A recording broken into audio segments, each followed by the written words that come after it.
Speak killer. Beats in the hood.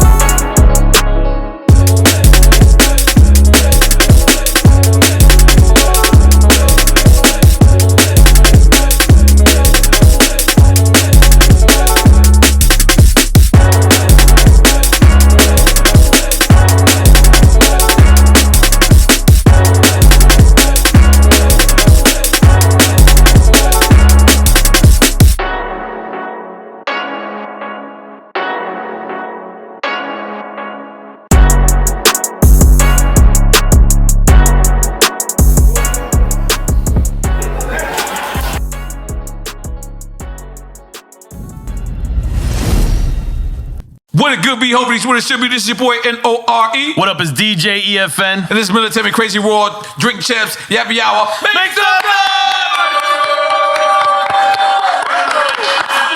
And what I tell you, this man fought for us. When I mean that.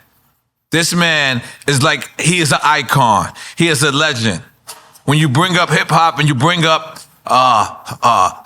shaking them that thing music, he's number one. He's put it on for the South. He's put it on for the whole world.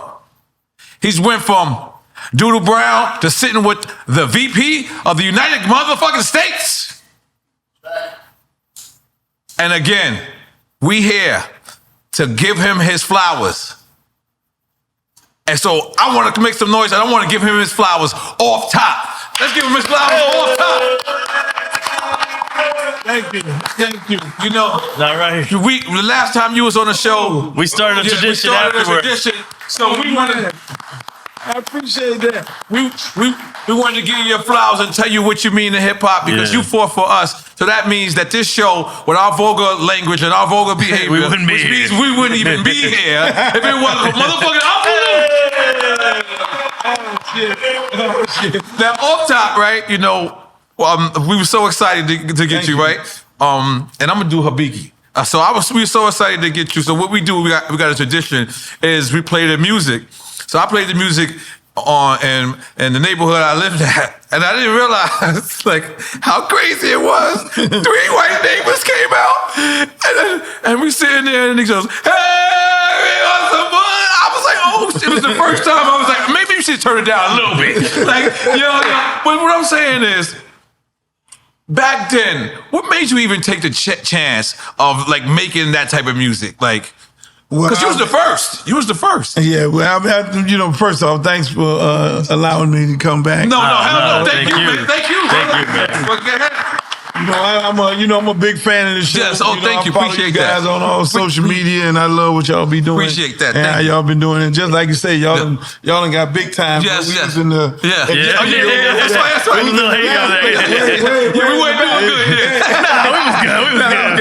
Big time and shit. Hey, so I was like, okay, hold on. These boys got big time. One day, but then I appreciate y'all having me. But hell yeah. But to answer the question, man, you know, I was a DJ, first off, ghetto style DJs, I'm spinning, DJing around here, doing parks, doing dances, doing high school dances, skating rinks and all the whole shit, and basically we would start bringing down hip hop artists. We pretty much, it was a guy named Tiny Head. He brought, Jekyll and Hyde down the first time, and then when we saw him doing that with his DJ group, then I started bringing down dudes like T-La Rock and Mantronics and all kind of stuff like that. Artists like that. I mean, Divine Sounds, you name it. And so I ended up, I was embedded into, the New York culture of hip hop and had a clear understanding of what it was all about. It was the stickers, it was the break dancing, it was the whole style, that was going on. So I'm like, okay, end up with 2 Live Crew. They came down and they didn't have a label. They were on Cola Records, the same label that Ice T and They came Ice out of Cube LA, and all from them. LA, Yeah. right? Because he told me something today. He said the 2 Live Crew came out of LA. Yeah. That messed me up. Yeah, Mr. Mix was the only one from Miami. No, none of them. Not even Mr. Mix? No, Mr. Mix from San Bernardino. Oh, I thought Mr. Mix was the one from Miami. Yeah, no, he from San Bernardino. Oh, so none of And them. Paul wouldn't let this argument drop. He said one of them is from New York. 2 of them from New York. Oh, boy, you won the argument, yo. Paul, you won the argument. I can't believe he know. Brother Marquise is from Rochester and Fresh Kid Ice was from where? from Brooklyn. Wow. Rest in peace to both of them, by the way. Yeah, You rest in know peace what's to both of crazy? them. Me listening to the 2 Live Crew back then. All I could see is, I thought it was all Miami. I couldn't see LA, none of that. So when you said that to me outside, I was like, get out of here, man. Well, so yeah, how does that go from LA to over here to you? So they were in the military. Right, that's in what they LA. meant. They all met in the military. Before it was another young man in the group. It wasn't Marquise. Marquise was in Alabama at the time. Oh, wow. It was another dude named Yuri Vila. So you had 2 sides of the record. You know, you had Beatbox, which was a kind of dance song that I spent down here, got hot. And before you know it, start bringing them down. Then the other side was Revelation. Revelation was more like a conscience song. So if you can imagine, 2 Live Crew As a conscience song. was probably one of the original conscience song groups. And so, when they came down, they were like, yo, we ain't got no label. We trying to do this. And I'm promoting shows. I want to be like fucking Al Heyman. Right. I ain't trying to be no damn record executive. Right. So at the end of the day, I was like, okay, well, I know some record companies around here. Let me hook y'all up. And then everybody was like, hell no, they don't do no hip hop in the South. You tripping. They were doing dance music like Trenier and stuff like that. Bass music wasn't that back then? No, it wasn't. This was early. Yeah, this was early. I mean, It was just the sound, the DJ crews. Okay. Yeah, it was just us DJing. So I ended up, make a long story short, I ended up like, fuck it. I put the record out. So then it was like we had this little thing that we used to create dances in the dance. Like we had one dance called Ghetto Jump, where everybody would use the Wild Wild West theme and everybody ghetto jump. Right. And then they'll jump. And then we had another dance called Throw the D. So they would dance, throw the D, the guys would throw the dick. They were throwing the dick. Yeah. It was like, and so what ended up happening, I was like, okay, well, fuck it. We'll put the record, we created a dance, and everybody was doing it anyway because we were doing skating rinks. Before the Pac Jam? Yeah, we called it the Pac Jam skating rink. Oh, okay. I made the money from the Pac Jam to then buy the Pac Jam. So we had a skating rink. We did Carol City Saying Hi. Then we did the skating rink. Then we did Out of Powder. So we were doing these parties, and then Sunday we would do African Square Park. So we were in the front of like almost 10,000 people on the weekend. Right. So we would be able to break a record. And they all moved over here then, I'm assuming, at that point. Right. Yeah. And so at the end of the day, we just, I said, fuck it, we'll do this song right here. And then we did Throw the Dick. Right. And then that shit was hot. Hey, it went crazy. And that was like the first Dirty song. Right. And then after we did Throw the Dick, then that was the Days of Answer song. Right. So the motherfucking mob told me, hey, look here, man, I was taking the record around. It had one distributor, and one distributor was like, yo, you gotta... I was like, give me my money for this fucking record. I ain't trying to be in this shit. Wow. And they were like, yo, for you to get your money for that record, you got to give us another record. So then that was the Days of Answer records. Right. You had Roxanne Shante, Roxanne. Right. So everybody was doing answers back then. So I got my little niece, my little cousin. Right. Was like, yo, you got to do a fucking song. She ain't no fucking rapper. Right. No, we going to write this shit. You going to go in there, which is the group Ann Quet. Right. And she went in there and did Throw the P. Throw the pussy. Oh, the response. Okay. Yeah, so we did a response song. Then okay, give me my money for this shit here. This shit hot right here. And so that's how I ended up. And then I was like, well, this street hustle shit ain't really getting it. I need to be hustling some motherfucking records. Right. So at the end of the day, then that's when I flipped over to doing that. Right. And before, and we just went from song to song. And back then, singles was hot. Right. And I was like, fuck that shit, because the thing is, we had down here, what people don't realize in Miami, which helped me out a lot, was every major record label would press their records down here. Right. To go to Colombia and all over the islands and shit. Mastering guys were out here too. Exactly. So you had record companies here, but then they were cutting the records and they were the cassettes and the records and all that for dirt cheap. Yeah. So you damn near can, like, I would get this right here cost me 21 cents. And the cassette was costing me 30 cents. So I'm like, oh shit, I need to hustle this shit. And then I was like, fuck these singles, because the industry was like, yo, it's all about singles. Right. I'm like, hell no, we're gonna do an album, and then I'm gonna cut the price on the album, and I'm gonna cut the single. Right, because you was the record label. Yeah, I was the record label. Right. And we just pumping this shit all across the country. I mean, it was a great time. And one of the first independents in hip hop. Yeah, if not the first. Yeah, no doubt about it. Like you guys and maybe Rap A Lot was around the same time? No, they came out after us. After? Yeah, everybody basically was out there. And that's what people, people don't give us the credit for. We created hip hop in the South. Right. No question about it. It was non-existent. Goddamn. It wasn't, you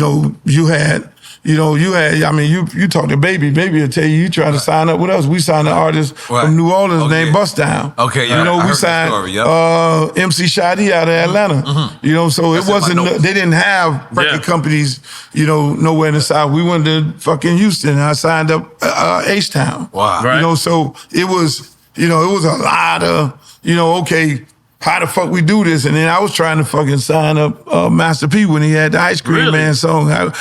P told me, no, I'm trying to do what the fuck you do. Hell no, I see what you doing, how you moving, which was mad respect. And that wasn't popular back then, like especially a black man owning his own label. So what made you? I know you had music that was explicit and all that, but that's still that boss mentality. What made you say you had to? Because you had to, because there were no record companies in Miami. I mean, it was dance record companies. You saying you got a hip hop record from Miami is like you tell an A&R motherfucker, especially like back then, right? They were like, hell no, we ain't doing that. It was all either you were from New York and Philly was, doing their thing, and California was doing their thing. Even at that time, most of those guys, NWA and everybody else, Egyptian Love and all them, Dre and all them, they was on Macola Records, the same distribution company that Two Live Crew was on. Right. All them dudes was over there. So, and at one point you had a relationship with Atlantic, right? Yeah. So when I did Band in the USA, I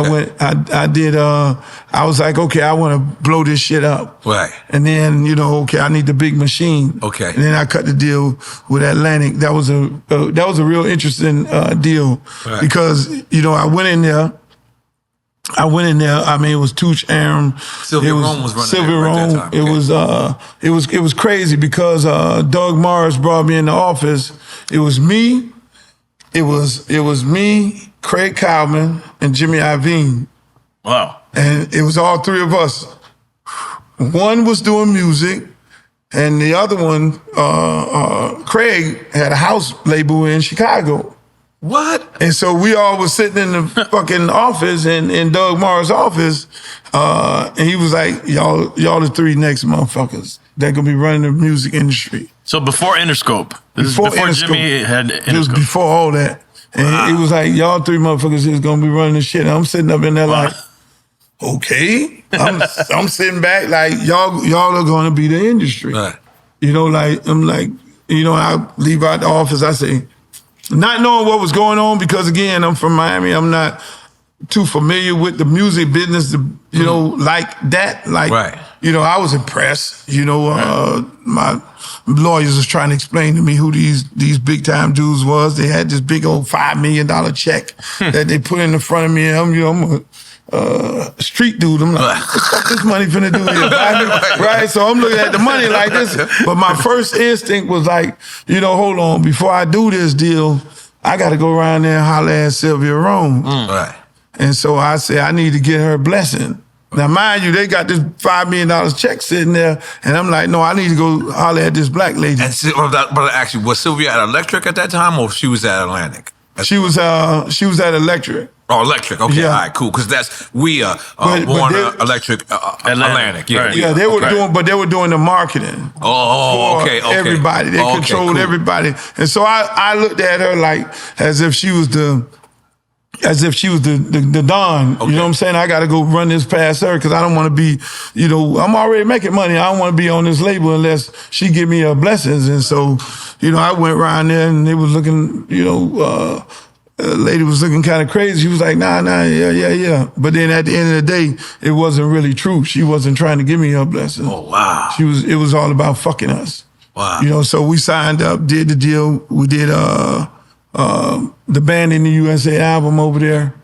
You know, we did that. You know, actually, what you probably don't know, that was the first downloaded song ever in the history of music. Really? Yeah. Because what happened is I told them, I said, look, I want to put this record out on 4th of July at 12 o'clock.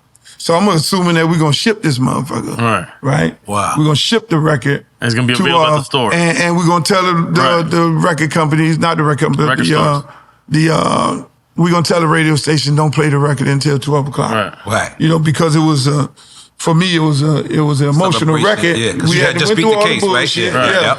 And we wanted to play it on that time. And they were like, yo, we got a better way to do this shit. And I was like, what? And they said download. They were like, we're going to download it. I'm like, huh? Download it? What year was this? I got to get the year. Pre-Napster even? This was pre-Napster. No, Napster wasn't even heard of. So how would they convince you that this is something that's the masses are even going to know? Because he's saying he wanted to drop it at that time. No, I know, but how do you know the masses even have access to that? These motherfuckers had access to the computer where they downloaded that motherfucker to every radio station. Because to the radio station. Yeah, the radio station. My thing was, I wanted the record to be on the PD desk, and then everybody collectively play that bitch at 12 o'clock on 4th of July. Crazy. And they say, oh, we got a better way.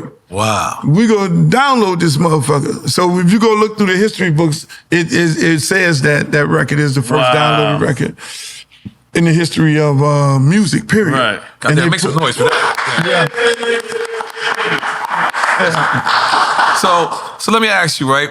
One of the pluses, pros and cons rather, of having this job is people come up to me and no matter where I'm at, airports, you know, to just think I'm just drinking 24 hours. No, we gotta take shots. Do people come up to you and twerk all day? Like do the round? Like, do people do that to you? The dudes come to me and say, Luke, where them hoes at? I can be with a girl, you know, or a lady, and be like, Luke, where them hoes at? Like, bro, you see me with a motherfucking fine ass girl? What do you mean? Right? And then you in the wrong place. The girls go to like, Luke, did this qualify here? Shaking their ass. I'm like, God damn, I'm here with my son. Like, what the fuck are we doing right now? Yeah, I mean, I live a beautiful life, I would say. Because you, like, when I look back at it, I feel like you invented the twerk. Like, is that accurate? I'm mad at that fucking word. You mad at the word? Okay, I'm mad at fucking Drake. Right. Drake comes out and do the song, and twerking, and everybody then change the motherfucking song. I'm like, hold on, change the dance. Right. No, it's booty shaking. Booty shaking. Yeah, it's pop that pussy. It's Doodle Brown. It's all three of them motherfuckers. They got three motherfucking names. Hey.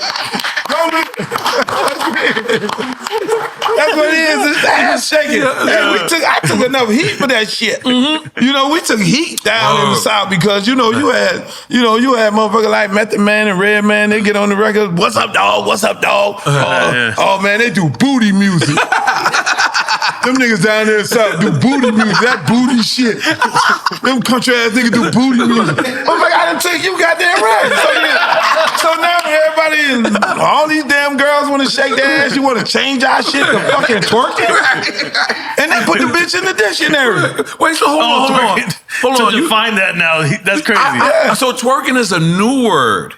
In the fucking dictionary. But I didn't know. I thought, damn, you're right. Because it was cool. Oh, yeah, that's right. Man, I'm like, man, booty shaking around here. I'm like, hold on, man.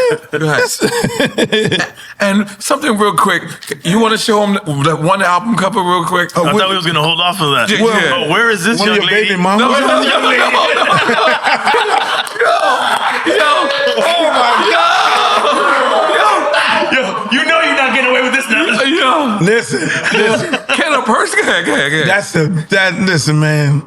Is that beautiful or what? Yo, that's a fucking work of art. His cousin up there like that. Look at that right. Man, low mileage on the pussy. But hold on, there's no parental, or there is a parental advisory. And this is what everything that you went to court for. Yeah. So this is after court. This is after you win. And you just want to throw it back in their face. I can do whatever the fuck I want. Oh no, I was just pushing the fucking envelope. When they were fucking with me, I was like, okay, I'm in court. I'm a couple $1 million into this shit right now. Everybody coming after me.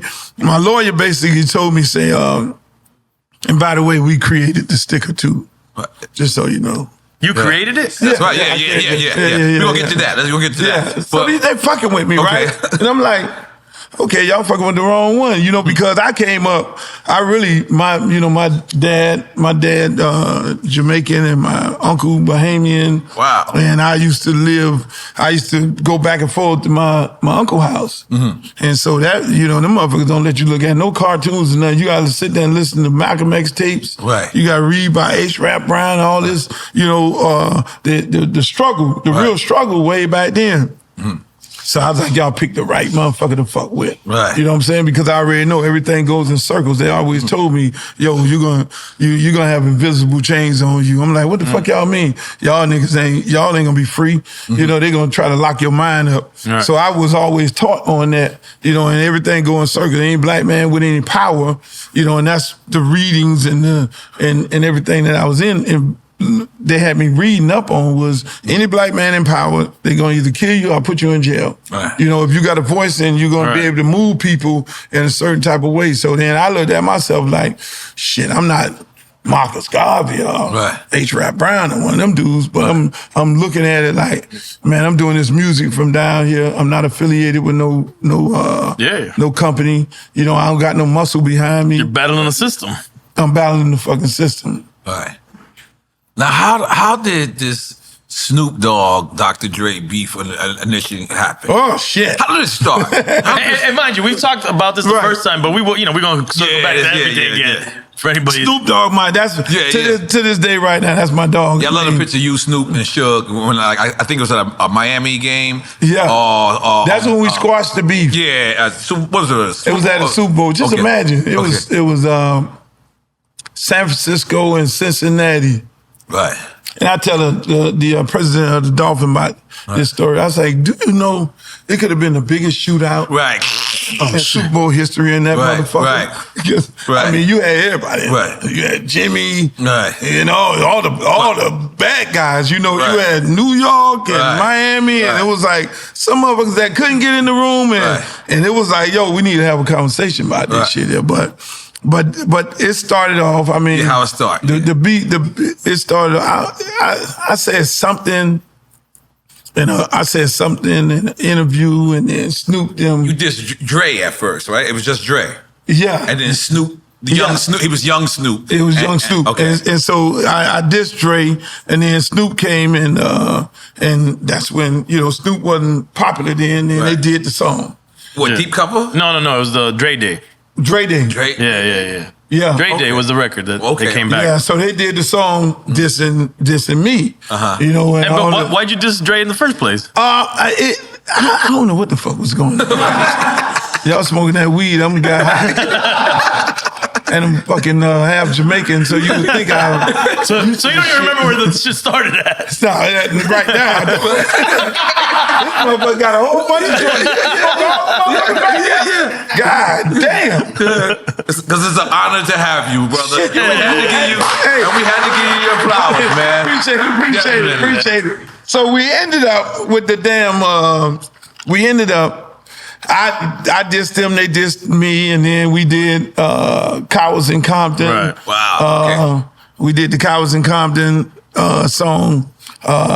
They had originally they did the Snoop diss, and then we did our diss. Our diss obviously wasn't as popular as theirs, but it was popular down here. Down here was How mad was you when you realized Snoop wasn't from Compton? Yeah. I was like, what the fuck? Cowards in Compton, sprayed in days. I'm like, what the fuck? That's that's what fucked me up because I thought everybody, I didn't realize he was from Long Beach. It was like, God damn, we supposed to add Long Beach in this motherfucking song. But no, we had the whole goddamn West Coast after us then. So at the end of the day, we did the beef, we did the songs back and forwards. You know, again. You guys saw each other though, right? At Jack the Rapper or something like that? Yeah, we saw each other at Jack the Rapper. I went to Jill, who Jack the Rapper daughter, who was really hosting the event because Jack had got a little older, right? And I was like, "Yo, y'all gotta chill with this shit. We gotta meet. We need to meet because the shit gonna go from 0 to 100. Right. You know, because all the tough guys from Miami had to migrate to Atlanta." And they was running the dope game in Atlanta. Oh, makes sense. You feel me? Yeah. And so at the end of the day, you know, they had to take the game up there. Right. And so, you know, again, the life before me was a tough guy. You know, it was. So I know a whole bunch of them dudes. Right. You know, and it was kind of crazy because, you know, the beef was going back and forth. It became some real serious shit because, again, dudes who I came up with, they really on that shit. And so they know how to handle that. And at the end of the day, you know, one day we was up there getting ready to go to Jack the Rapper and then knock on the door, like 12 motherfuckers from the crib who I used to roll with. Like, yo, we here. We heard we got a problem. You know what I'm saying? Like, what the fuck y'all motherfuckers here for? We ain't because they knew Death Row was there too. Exactly. Okay. So somebody had, you know, one of the boys, hey man, look, and so they end up coming in. Before you know it, you know, I'm trying to cool these dudes off, right? Because they wanted to, you know, these motherfuckers, they wanted to do something to everybody. So at the end of the day, we cooled it off to a degree where it was just a fight. It wasn't really, you know, ain't nobody died, but it was bad. You know, because then it became all the dudes who from Miami. It was in Atlanta. Then we all ended up at the hotel, and then they tore up the hotel and people got stabbed. I don't know. Allegedly. Got cut, allegedly. It was a lot of things going on. And then people had to end up getting on a plane and going back home. But at the end of the day, you know, like I say, and like I tell people all the time, we went through those situations. So y'all can be cool now. Yeah, y'all we got cool past right now. We got past it. Yeah. And that's why I try to tell these young dudes who out there, you know, they're making these records. You know, and they going about that shit for real. You know, it's a lot of real shit going on in these streets right now. And I tell them, look, man, don't, you know, if you're doing good music, just do good music. Leave that shit alone. So we all learn from that. You know, me, Snoop, you know, we all became friends, Suge and all that shit like that. You know, we ended up, it was like, look, we got to squash this shit, and that's how we ended up at the stage. Oh, that was the first day y'all squashed? I thought y'all had squashed it off the scene. No. It was hanging out already. It became, that day. Yeah, because they had another Jack the Rapper the next year. It was in Orlando, and I guess they brought a whole bunch of motherfuckers, and they kind of tore that motherfucker up, and that was the end of Jack the Rapper. But then it was like, yo, let's sit down. So, you know, I ended up linking with Suge, and we ended up saying, okay, I'm gonna welcome y'all down here for the Super Bowl. You got San Francisco, and then we'll sit down and chop it up and work it out. But then it wasn't really about working it out with just me, because you had this whole New York thing, you know. So you had, just imagine in this fucking room, you had New York gangsters in the room, and it was us, and then it was them, and then I'm like, yo, we gonna do this shit in a peaceful way. In between the East Coast, West Coast. Yeah, it was in between all this shit. So that's adding on top of that. Yeah, so then it was like, hey, look, let me just bring everybody to the table, and then we all went in the room, and we, you know, motherfuckers had words and shit, you know, and we say, okay, we're gonna squash this shit, and that's how it kind of dead, and that's why you see the picture of me and Snoop, and if you look on the back, you see dolphins on the wall. That was in the damn dolphin suite at the Super Bowl of Cincinnati and San Francisco. What would life would have been like if you had a chance to speak to Pac and Biggie? Which you were cool with both of them. Together in the same room. I tried to get them together. I mean, I would speak to both of them separately. Because again, you know, Pac was my guy also. You know, when he was with Digital Underground, they would do shows together.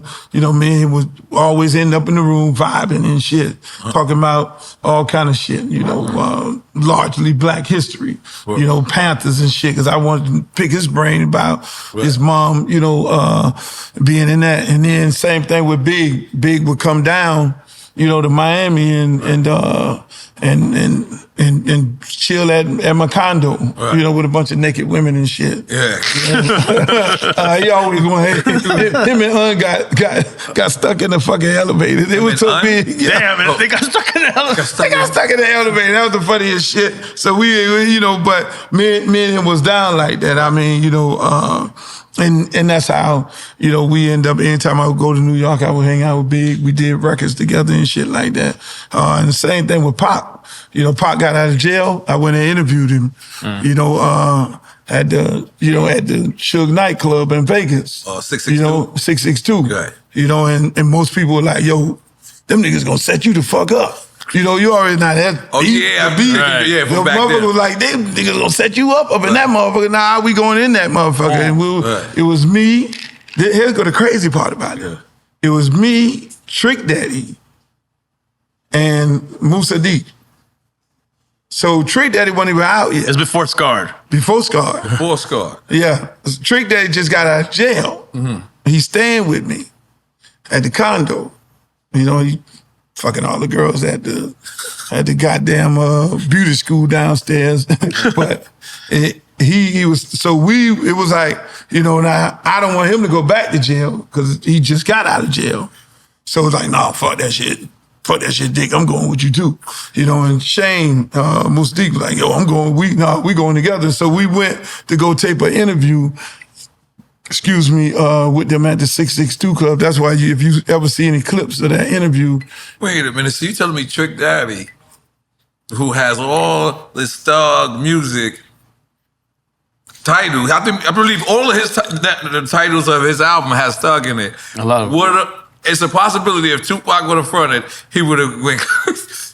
Listen, I'm just asking. Trick, no, it's a possibility that we would know. Hey, listen, now we didn't go in there without no tools. That's what I'm saying.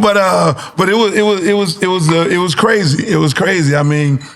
But we went in there, it was peaceful, you know, motherfuckers was watching their back and all that. In the club, we eventually did the interview with him because he had first just got out of jail, and that's when you see him, you know, I'm doing the interview, I'm trying to squash the beef also, but shit, he just went from 0 to 1,000. He started talking about, you know, faith and all this and the girl and all this, and he just was on 12 up in that motherfucker. Who were you doing the interview for? For the Peep Show. Okay. Oh, for your show. Yeah. Oh, wow. Yeah. So, that's crazy. Yeah, that shit was wild. Yeah. So very suddenly we You didn't see the Peep Show? Yeah. Hold on, that's in my notes. Chill, we get. Hold on, that's in my notes. Okay, like, hold the fuck on. Because very suddenly we get people that knew Pac, and when we do get people that know Pac, we only get people that knew one version of Pac, like the Digital Underground or just the Death Row Pac. What was the difference between you when you first met Pac, I imagine in the Digital Underground days, to the Pac that right, became the superstar. Yeah. Or was it even a difference? It was really it was when he became big. Digital Underground days, he was more laid back. You know what I'm saying? Because it was about Humpty. Right. You know, right. So he was more of a supportive role. He was one of the guys. It was no different. He was no different. You know, and that's why I always, when I'm around the superstars, and then I look at the other people who are around. Right. And then those ones who soaking up the information, getting the information, they're gonna be that guy. I mean, same thing with Jay-Z. Right. You know, Big told me he next. Oh, wow. Right? And he was just hanging out with Big. He was one of the guys in the crew. Wow. I was like, I'm thinking he get ready to say one of the Junior Mafia guys. Wow. You know, and so Pac was, so I would always gravitate to them young guys who would be You saw something in him for sure. Yeah, I knew he had that it. You know, and very few people, you know, you could see that. And so I'm looking at him, how he vibing, and he really want to be in the business. And a lot of people don't realize them guys who would be hanging out, soaking up the information, they ain't really getting no money. They really, you know, they really putting in that work. Yeah, they're paying their dues. The business, whether they the roadie or whether they just there or trying to, you know, find their way.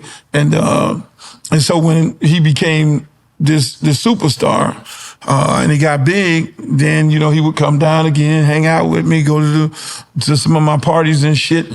You know, then it became, versus this quiet dude, it became like George Jefferson.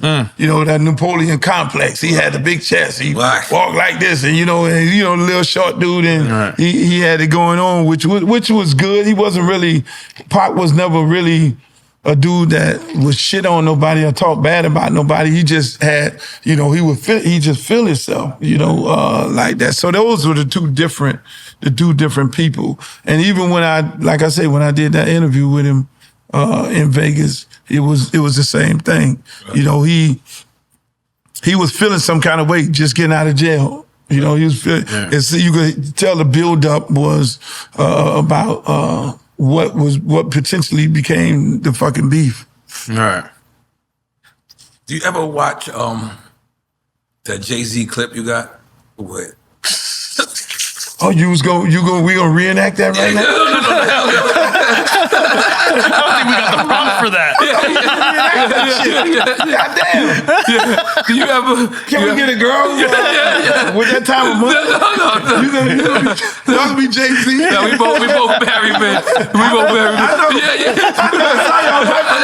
My wife right here. Yeah, my wife over there. Yeah. My wife over there. Yeah. That's right. You gotta be here. Luke coming. Fuck that shit. That's not funny. We ain't doing no fucking bitches. Yo, just talk about the pussy bottling. Yo, that shit was the wildest shit ever. That was another name for it. But I whenever now and then, I like to look at it to see Jay-Z's uncomfortableness. Oh, hey, man. Because I've never asked you this, right? Did he know that was going to happen? No. Okay, I knew it. I described this. Okay, tell the people. When I did the Peep Show, right? It was really about. It was, you know, I was like, I came up with this shit. I'm like, I'm gonna do a show because all these motherfuckers talking about sex and this and all this wild shit on the record. Now that I done liberated everybody and made it okay for you to say what the fuck you want to say on the record, people just losing their mind. Akinelli, put it in your mouth. That's right. Hey, okay, we're gonna interview you, and we're gonna have some girls sitting here ready to suck your dick. Right. Whoa. So you really His keep it real is a whole lot different. on the interview like, hey, Akinelli, you played the song, put it in your mouth. Okay, hey, sweetheart, come on over, put it in your mouth. It became, hey, Aaron Hall, you say you freaking in R. Kelly. Hell yeah, fuck that shit. Well, eat her ass. Right on the camera. Hey, Lil' Kim, you fucking making all these songs. The Lil' Kim one is epic too. Oh, that Lil' Kim one was crazy. She walks in there, we got a whole harem going on. Crazy. We got everybody fucking each other and shit. Lil' Kim walking in there, she ain't got no titties and shit. And she like, what the fuck is going on here? Hey, and so, well, go ahead. No, I'm saying so. I'm trying to picture myself because you just said, but Jay is a smooth guy. Like, he's always been smooth. I've never seen him not smooth. That's the only time I might have seen him a little uncomfortable. So I wanted to always know for myself, like, did he know? And you say you didn't know. So describe what happened. Okay. So the thing is, again, right. Big say, you know, Jay ain't Big. Right there. He said Jay ain't Jay. Right. And so Big was like, you know, hey man, put my guy on the fucking show. Right? I'm just booking Jay-Z. Okay. He wasn't Jay. I don't think he had a record out or nothing. Did you have this song with Biggie already? The Bust a Nut joint? Before we probably did. Probably did. So then it was like, man, put my homeboy on the show and all that, right? Jay was the first one that had a big record. Right. He ain't had no records about doing nothing. You feel me? And so I'm like, okay, we're gonna interview him. So then we end up interviewing Jay. And so I'm like, okay, we're gonna set this shit up. I got these two girls, and then they gonna, because I always like throw people mind off. Right. So the girls is eating each other out. So if they eating each other out, then I'm asking you a question like I'm looking at you asking the question. I get everything because you ain't finna bullshit me right now because you distracted. He like, Jay sitting up there like, everything. Same thing with the rest of them. Lil' Kim and all that. Yeah, did you fuck Biggie? So he was sitting there. I mean, it was fucking epic. Right. Because I see that clip all the time. I be laughing. Right. And because I didn't know. It was that time of the month with one of the girls. Oh shit! Oh no! Wait! This shit took a left turn. Wait, it took a left turn. Wait a minute. No, the girl face came up and it was red. And Jay did like that. I'm like, whoa! This wasn't a part of the goddamn motherfucking script. If he got whoa. Hey, I was like, I had to check myself. I'm like, whoa. And and obviously she didn't know what was on her face. The other girl did. Right. And we had cut. Did that part air? I don't remember that part. If you really look at it on the videotape, because you was giving them out. If you really look at it, you can see it. It's crazy. Wow. That was the wild shit. When we cut, it was like, why would you do this right here? Right. When you know this that time of month. Right. Oh, damn. That was a bad shit. Yo, you was wildin', dude. Yeah, I wasn't ready. I wasn't ready. You weren't ready for that. I wasn't ready for that. I did not know that. You're like, okay, let me smoke another joint. Yeah. And that fucked my notes up. Okay, so look. You get ready to segue into some other shit. Something else. I said this last time he was here, and I'm gonna say when How Can I Be Down came through, he had the boat parties, and first of all the promo items that he was giving out, and I brought it last time that he was on the show, was these little view things that you look through, and it was like a scene. The scene he's depicting is scenes like that. The peep shows, the peep holes. In the little view, I still got them joints. And then you get on the boat for How Can I Be Down convention, and it's chill. And the minute that shit takes off from Bayside, I think it was Bayside, right? Yeah. Right. Then the music stops and the strippers come out of nowhere. And this shit is, everything he described is happening on the boat. I think Red Alert was one of the DJs at one time. This shit was wild, man, wild. So let me bounce around just a little bit, right? Because we seen the Freaknik documentary. But I'm thinking about that. Where's the Peep Show documentary? That's that. Because one thing about you, I was saying, I would always say to other people, like, Instagram wouldn't be alive. Most artists wouldn't be alive back then, but if they had Instagram. But the difference between you from everyone else is you kind of like documented all your shit. I documented all that shit, to this. So your freak was out in the open. Right. I had to do that because every city I go, like for instance, I went to South Carolina one time, and they would say that I would have the girls on stage naked. So then I was like, okay, fuck that. I'm gonna just start videoing all my shows and everything so people can actually see that I ain't got nothing to do with it. Right. And I went to South Carolina one time and some girl from the military got on stage with my dancers. My dancers made love to her and all that. Right. She ended up going back to the base talking shit. The girl dancers. The girl dancers. Okay. Oh, they were the bad guys. Right. They were the bad guys, the girl dancers. Oh yeah, they were no Freaky Red. Right. Freaky Red was an animal. She's on Love and Hip Hop, right? No. Okay, my dancers can't be on shows like that. The ex ones. Okay. Yeah, they can't. No, they can't. No. Okay. They would pull out pearls and shit out of their vagina and have babies on stage. Wait, time out. Wait, hold up. And they was doing that shit on the boat too. Would you say have babies? Yeah, they put a little doll baby in them and then. Oh, pick up bottles. 40 ounces or 32 ounces. Yeah, there was a lot of shit going on. I had to get a hold of myself. Right. Yeah, it was a lot of things going on. We were pushing that envelope, but to say the least.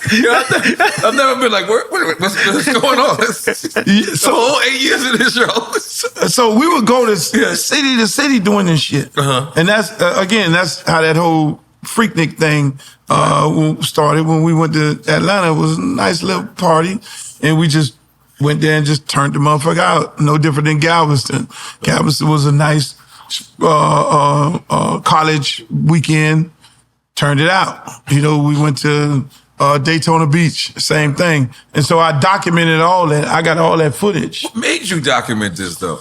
It became. Let me tell you. It was. I saw New Kids on the Block. New Kids on the Block. I never thought that was going to come out here. Fucking New Kids on the Block. Oh my God! It's your fault. New Kids on the Block. We got to see where this goes. They were I gotta see where this is going. They were doing backstage footage and selling it on DVD and on VHS.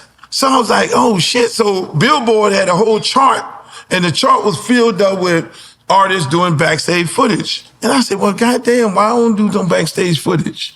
You know, and then at that time, Master P was doing his movies and shit. Oh, wow. And then I'm like, you know, I could make a lot of money doing this shit if I show, because everybody always asks, what the fuck happened this weekend on tour? You know, what happened then? And everybody asks, where the hoes at? Show where the hoes at, right? Hey, so I started documenting it. And this is before Girls Gone Wild. You're the original Girls Gone Wild. Original. Before that. Shit. He stole that shit. I don't know how you didn't capture that. No, we made money. We made a lot of fucking money. He should have licensed it from you. Exactly. You know, he did the white version of what we were doing. Fucking Girls Gone Wild. They went around trying to act like he was cool and shit. You know how that shit go. You know, the motherfuckers do, let me do, shit, I see some shit. Let me try and do that and imitate this dude. So at the end of the day, that's what we were doing. So we were documenting it and we were putting it out. Like, we did the Peep Show. Right. I went to, and this why the guy who used to run BET, what his name? He don't like me to this day. Stephen Hill? Stephen Hill hates my guts. Wow. Because he wanted to Doodle Brown. Whoa. No, my bad. I don't know. That was That sounded weird. That's my friend. That's okay. This is okay. Go ahead. I might need a joint. No. So BET had this network called Action Pay-Per-View, and they wasn't really doing nothing with it. Okay. You know what I'm saying? So Playboy was doing all the uncut videos. Okay. And so I went to Bob Johnson at the time and said, hey, look, let me put these Peep Shows on Action Pay-Per-View.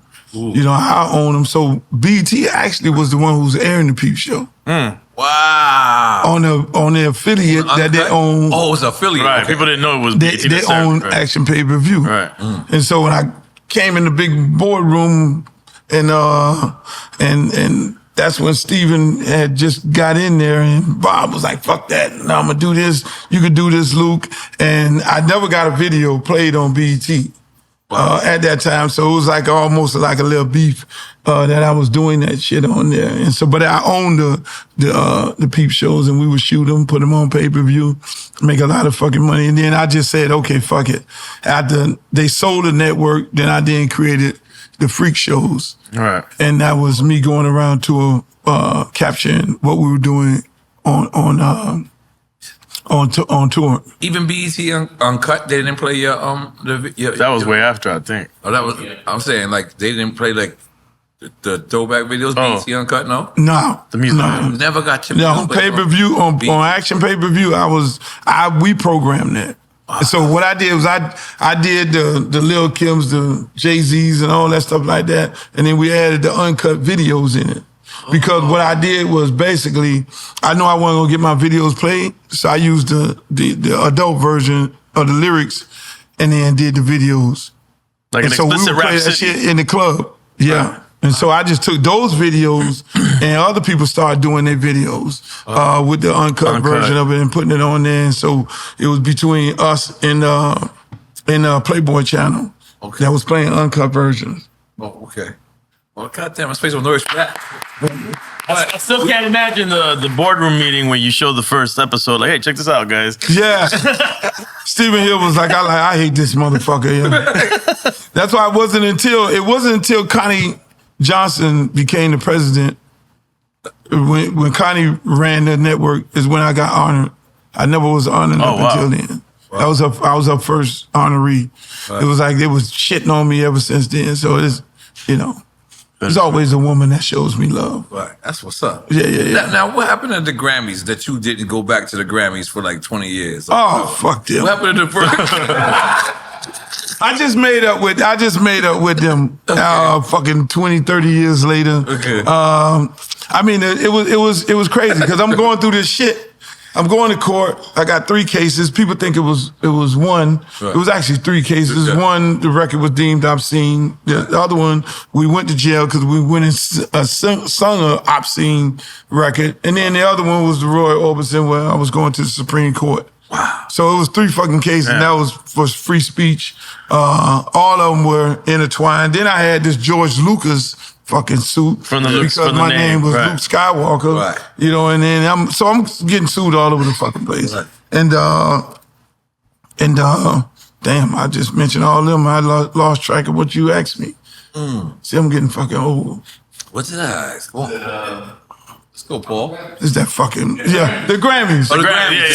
So I'm going through all this shit. I'm going to all these courts. I'm fighting every motherfucking body. And then Grammys invited me to the Grammys. Right. So I go to the Grammys. I get dressed up. I got my homeboy Versace Neil. God bless his soul. He's in lockup again. I love Neil. Neil was Carlito in Carlito's way. Right. My dog. Me and Neil, we go to the fucking awards. We get on the plane. We go there. And then, and then people get up on the thing and we want to take this moment because we know artists are going through, this free speech and this censorship shit and we're not going to be allowed. We're going to support artists that get censored. And I want to honor an artist today that we brought here. And ladies and gentlemen, Madonna. I'm like, Madonna? Not this bitch. Madonna? What the fuck she did? She ain't spent one day in motherfucking jail. I just got out of jail for this shit. For music. They put my black ass in jail. I'm going fighting every court in the land. Madonna? Right? So I'm sitting there like, ain't this a bitch? I had a Rodney Dangerfield moment or whatever. I'm sitting there, I'm like in shock. These motherfuckers talking about Madonna? No disrespect. Madonna, she a freak and everything. But goddamn, Madonna. And I'm sitting, man, I got so motherfucking hot. I went and hung out in the city. I was like, I ain't never going back to this shit ever in my life. And then later on, Betty Wright, God bless her soul, our queen here in Miami, she didn't say, Luke, we gotta sit down. Right. And so I sat down with some of the guys from the Grammy and she was on the Grammy board. She was on the board. Oh, okay. Yeah, and so she was like, yo, we gotta make this shit right.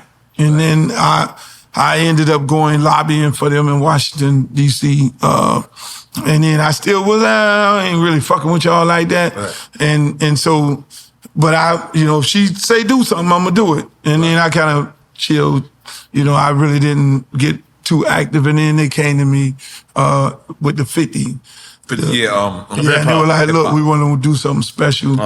We understand, we fucked up. Way back then, and we want to make the shit right. And so they ended up kind of, giving me a little tribute in the 50, and then saying some good shit. Right. Because at first you felt like they didn't include Miami in the 50-year anniversary. Overall, right? Yeah, overall, overall, I was hot. Right. I was hot because at the same time, man, what we did and what we stood for and what we fought for in the courts and the amount of money and the shit that we went through, it's hip hop.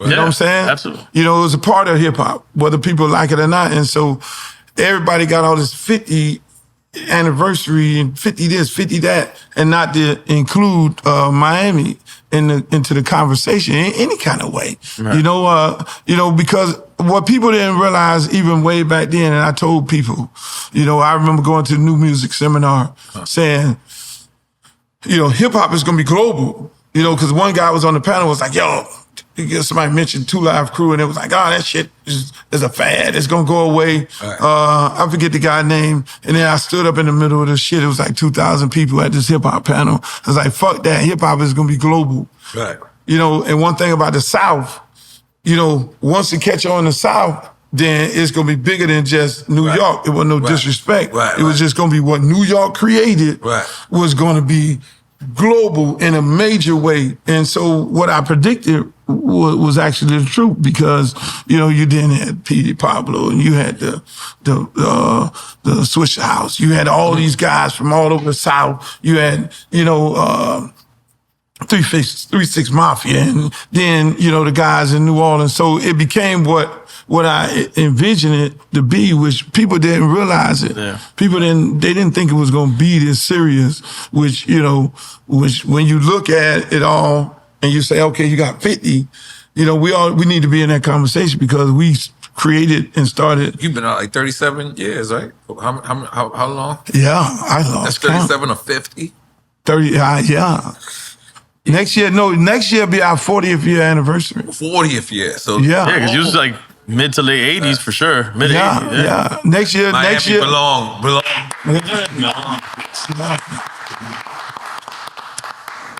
And this comes from somewhere I can't tell you. But did you ever get head on stage?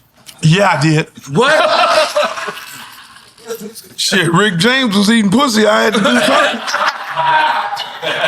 I'm not ready for so when you saw Akinelli, you was practicing what you preach. Oh yeah, I always practice what I preach. I'm not ready for none of these. I was in Japan. Oh shit! That makes it, the way he said it, like that makes it better. Yeah, I got head in Japan. Is that when you got home? Yeah, you a long time. That's what you said. No, that's Vietnamese though. My bad. If I was inappropriate. They sued the shit out of me. They sued the shit out of me. Well, hell yeah. That's a big movie though. No, yeah, I did that, and that's, you know, and then I had to. The settlement was they gave me $50,000 and told me I had to do a song on New Jack City soundtrack. Which I was like, I'll take that fucking settlement all day. Right. Yeah. So we did the song Dick in the Dust on there. Okay, my bad. Wasn't ready for it. I got you, boss. I got you. I got you. This shit deeper than fish like, even if you know it, that's why you gotta go. It's still shocking. That's why you had to come here. I had to be here. Because y'all, once I say it, y'all be like, oh shit, yeah. I can't go to fucking Shannon Sharp and have this conversation. I can't have that conversation there. I mean, it'd be lost like a motherfucker. Dick in the Dust. New Jack City soundtrack. Hold the fuck on. You know, hey, I gotta come here. I gotta come real hip hop. Give it up. Give it up. I forgot the question. It's in the dust. Paul, help him out, Paul. Huh? Well, I forgot what was the question. No, we were just segueing. No, we were talking about the settlement that he had. It was head on stage. Yeah, head on stage. So it was in Japan. Yeah, so the girls, so we were touring. We going over Osaka, Yokohama, Kyoto. We just touring because I basically was staying in Japan, going back and forth. So we set up this big ass tour. That was out, because again, that's after I left 2 Live Crew and all that. So I'm over there. You know, I didn't embrace the culture and all this shit. We doing these shows and these venues. It's me and JT Money, and every night I go to the front of the stage, and the stage was like right here, and they could touch you. So all these fucking Japanese girls were just grabbing my dick every night. And they were doing this right here. And I'm like, so now mind you, we got like 12 dates over there. And so I'm like, yo, if they fucking grab my dick again, one of you motherfuckers gonna come on stage and give me some fucking head. So then this was not planned out. This was not planned out. No. This is random. Okay, I need to hear this. We going through the shows and they just grabbing all our shit. It was me and JT Money, right? I'm like, so it was like, okay, You know, we rode by the jailhouse, and they were like, them fucking Japanese jailhouses fucked up. You know, like the real jailhouse. I'm an escape artist. Notorious from escape. Sizing up the jail. I'm sizing up the jail. I didn't escape from so many goddamn places you can imagine, right? So I'm like, fuck that shit. This is the last show. The last show, somebody grabbed my shit up here on this stage. I'm bringing them on stage, and we gonna get our dick sucked. You include every hour. And I'm hearing about Rick James got Tina Marie on stage eating the pussy, right? So you ain't know about that? Man, y'all lucky I had Instagram now back then. It was only one channel back then. So I'm like, fuck that shit. I gotta do better than Rick James. And then it ended up being that show. And the girl come up on stage. We got the girls up on stage. They were, you know, they just started giving us heads. Wild. And that was the last song. We didn't have the energy to finish. We were completely drained. And we didn't know drink. Oh shit. I could just like. Oh shit, Luke. That shit ended up on national news and everything. Over there or everywhere? Yeah. You can find that shit online. What was the news over there saying about it? I'm curious about what did they say over there in Japan? I don't know because I didn't go back. You left right after that. I was like, I'm getting the fuck out of here. It was like an international incident. You ruined relations between America and Japan. What happened relations? I did some things. I'm just sitting, y'all ask me questions. I'm just realizing how much wild ass shit I did. I'm sure there's more that we not even. Christ. Because last time you was here, I know she's sitting there, this lady looking like this motherfucker crazy. I know I'm the reason you're here today, sweetheart. I'm sure your dad was popping that pussy. all y'all my kids. Yes, I'm the my kids. the last time we was here, we didn't play this game. Now you don't have to take shots if you don't want to. You can take sips. So we're playing quick time? Or unless you want to point somebody out and they'll take a shot. You want someone to be a designated drinker for you? Yeah, somebody can be a designated drinker for you. Who y'all was doing this with? Alicia Keys? Oh yeah. Yeah, we do everybody. We started I saw this shit with her. Like I was like, poor Alicia. No, she bought that. Like, she was. She I know. She was game for it. Alicia was handling that motherfucker. Yeah, she a gangster. Big up to Alicia too. Thank you. Alicia Keys. Okay. Oh damn! I pulled up the wrong. What'd you guys send? No, all right. Hold on. The wrong list. Okay. So here's the rules. This is our drinking game. Okay. We're gonna give you two choices. You pick one. We don't drink. If you say both or neither, meaning the PC answer, like you don't want to answer it, then we all drink. So if I pick one, if we pick one, nobody drinks. Nobody drinks. Not you, not don't us. Pick one. Because we all drinking together. We drinking no matter what. All of us. Okay. Yeah. So and then if I don't answer, but I always answer everything. Right. All right. Cool. But this is a part like people think it's a verse. Like we say pick one. We just want to bring up people's names. Any stories you got with them. It's about bringing things up. You know. If you got stories with them, it's not a negative thing. We're not trying to diss anybody. All right. You got to do this because it's Miami shit. All right. First one. Brother Marquise or Fresh Kid Ice. Rest in peace to both. Brother Marquise or Fresh Kid Ice? Yeah. You could say both. You could say neither. You could say one of them. Neither. Okay, we drink. So we're drinking. Yeah, you can sip. You don't have to take shots. We're going to take shots. Was the fallout that bad that you said neither? No, I said neither because I don't want to pick between. Oh, you would say both if it's more. Yeah. Both. Yeah. Both and neither. We drinking anyways though. Right. Both. Okay. It's the same thing. Yep. Yeah. Exactly. Both. Okay. Yeah. Trina or Carisha? Oh shit. Trina. Oh, okay. She the first. She's the original. She's the original. And Carisha would appreciate that. I believe you're correct. Jay Prince or Tony Draper? Oh. Both. Okay. Okay, we're drinking. Damn. Y'all going hard up in here. And any stories, remember, any stories you got with your buddy. Man. Jay Prince, my guy. Right. Jay I'd Prince, love my guy. you, Jay Prince, to have a label together. Yeah, that would be interesting. Jay, that's my guy. I fuck with Jay. Right. Tupac or DMX? Rest in peace to both. Tupac. You ever met DMX? Yeah. Okay. Yeah. Okay. Yeah. Bad. How was that first interaction with DMX? It was like we were at an event. Like passing. So it wasn't really like I'm vibing with him or anything like Right. that. We were at an event chilling. Okay. No Limit or Cash Money? Whoa. God damn. Yeah, I'm gonna get my See, oh man. Shit. Both. Okay, yeah, I'm gonna get my shot ready. She pulled up some shots for you if you want them right there. You got the brown. Brown made me act like a clown now. Wait, you getting brown? No? No, don't give me the brown.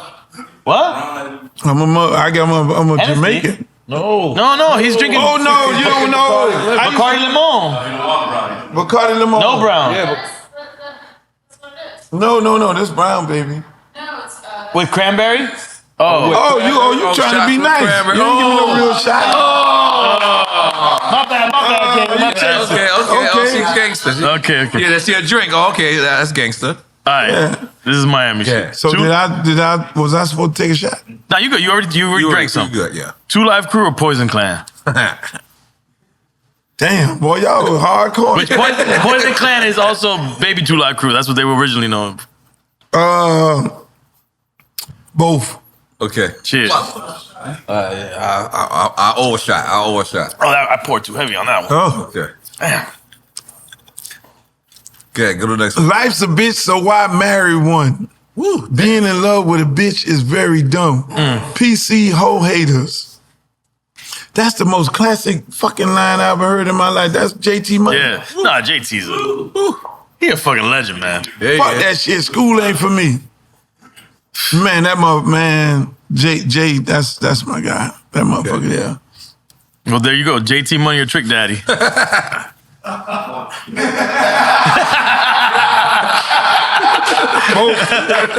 Both.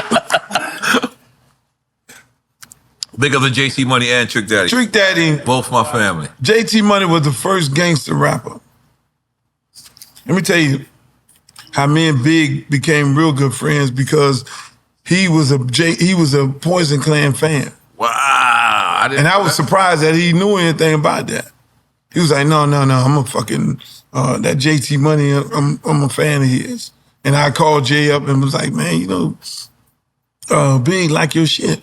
And again. And this was when Big was blown up? Big was big. Okay. He said he listened to fucking Poison. Poison Clan influenced a lot of people. That's dope. Yeah. I felt like they was like the NWA of Miami or of the South. Yeah. I would say the South. You can't just say Miami because you got. Well, I mean, I'm just saying. Originally, when they first came out, it was very local, but then it grew big. quick. Okay. Yeah, I get what you're saying. I mean, and then they spinned off into. Right. It was home team. Yeah, pick it up. That was a big record, man. I love that record. Yeah. I love it. And then Society. Yeah, Society. I mean, that's not a part of the but Society was a part of that time. Yes, indeed. Yeah, that was a huge record too. But look, I ain't gonna lie, but yo, let me tell y'all something. With Miami, and all that was New York niggas. Get out of here. Yeah. Society came with Professor Griff. That was New York. Oh. Yeah. Society came up here, when Griff got kicked out of Public Enemy. He took him in. I took him in. I was, come on, Griff. I got you. Wow. Yeah, and they were all mad at me and shit. Why the fuck did you sign this motherfucker guy here and everything? And then Society was in there. But Society repped Miami when he came. He repped Miami. No, Society good. Yeah. Same thing with Home Team. They repped Miami. Yep. Now I love when Miami start talking about Miami. I love it. 'Cause you be getting very excited. Hey, man. He loves Miami. He loves repping the crib. It's in his blood. Yeah, and I've been here 16 years, so it's like 16. Yeah, 16. He's from here too, man. Now 16 years. You great. But I have been. I've adopted. You grandfathered in. You good. Yes. Okay. Yeah. He lived in multiple area codes out here. Hey man. Okay. KOD or booby trap on the river? You should have asked that question. Oh, fucking KOD. Do we drink what? Yeah. Oh no. KOD. KOD. We don't. If you pick one, Did we take it back to? But KOD. Huh? You didn't take it back? Strip club wise. Yeah, but you know why? Why'd you pick KOD over Movie Trap on the River? KOD is the original. KOD the original. Disco Rick, he the one started KOD. Disco Rick is a legend. We got Disco Rick in the building. He a motherfucking legend in the building right here. Yeah. KOD set the standards for strip clubs. Right. Even though the Rolex. I'm about to say, that's my next one. Rolex Coco's is a Rolex. first. And Coco's. Coco's a Rolex. Yeah, I was gonna say that. Rolex is before, for sure. Rolex got body. Take one too. Take one. It still stayed open. Take one had the jukebox. The take jukebox. They got a jukebox. See, I'm trying to tell you. See, they give Magic City all the glory. Because they're in Atlanta, because Magic City. Okay, yeah, you're Magic. That's my guess. Shouts out to Magic. But that shit started at the fucking Rolex. Yeah. Wow. Yeah. You know what I'm saying? That shit, the Rolex started, it was originally the Climax. Right. That was the original name of it? Now listen. Now, Luke, a lot of Atlanta people going to watch this. I don't give a shit. But they didn't even do full nudity at No, they understand. They understand. Okay. See, I'm certified at Atlanta. Yes, that's why I was able to produce the Freaknik. The Freaknik, okay. Even though they tried to say some other people produced it, but they know I produced it. Right. We know. I'm just saying, yeah, we know. But but at the end of the day, no, the shit started at a lot of people thought I owned the Rolex. Because what I did was I got the strippers out of the Rolex, some good shit here. And I was like, everybody got these models on the videos, right? So I would get the models and use their face and then take the strippers and use their ass. Wow. You waffle. So if you looked at my videos, shoot her face and then shoot the ass. He was doing some AI shit before AI. He's the original AI. You original AI. Hey, and I'd be like, make love to the camera, and then every now and then it was a nice, not bullet wound stripper, and I'd be like, make love to the camera the same way you making love to this unattractive motherfucker that you want to get this money out of them, and they would dance, and people found those videos to be offensive, and they had all their clothes on. Right. So we're gonna get back to Quick Time on Slime, right? But let me ask you, when, because like the strip club went from at first it was like a negative place, right? Like people just going there to whatever, and then it went from like, this is where people kind of hang out, right? Now, I'm thinking that it started in the Players Club. In Atlanta? The movie, The Players Club. You think that culture started with that movie? No, I'm asking. This is what I'm asking. Like because remember, hanging out in the strip club. I mean, in New York. I'm from New York. So, right. In Miami, it was a way of life. This is what I'm asking. This is what I'm asking. When I'm asking. Wow, we had to go travel all over. But as a Miamian, right? As a when you seen, because that's when, to New York, when we seen the Players Club, it's like, these guys hang out at a strip club? We didn't understand that. Right. So, was Miami doing that before the Players Club? Oh, hell yeah. Absolutely. Oh, yeah. Because I was in high school. It was a rite of passage. You could eat breakfast, lunch, and dinner at the strip club. Come on. You remember when I took it to Showgirls? I couldn't understand it. If you had Ice Cube on here, he'll tell you. We didn't say that, though. It had to be, it was inspired by Miami strip clubs. It was all kind of rumors that some girl, kind of came up with the idea, and then, but because they ain't nobody getting naked in L.A. Nobody, they don't have naked clubs in L.A. No. Yeah, but Ice Cube based the Players Club on Atlanta, right? So if he did that, that's fine too. But at the end of the day, it all originated and started here in Miami. And so the thing is with the my first strip club I went to was right across the street from the Pac Jam skating ring. Wow. My bouncers was white guys. Their mom owned a strip club in North Miami, right from Houston's. Right? And so The Houston's that there right now? Houston restaurant. Oh yeah, that's across the street. Yeah, it's still a club. It was a strip, yeah. Okay. So my bouncers like, yo, I gotta take you over here. And across the street from the skating rink was Tootsie's. Not the Tootsies you see now. Right, the old Tootsies. It was the old Tootsies. Okay. And so they took me in this motherfucker, right? Now this was before Rolex and all that.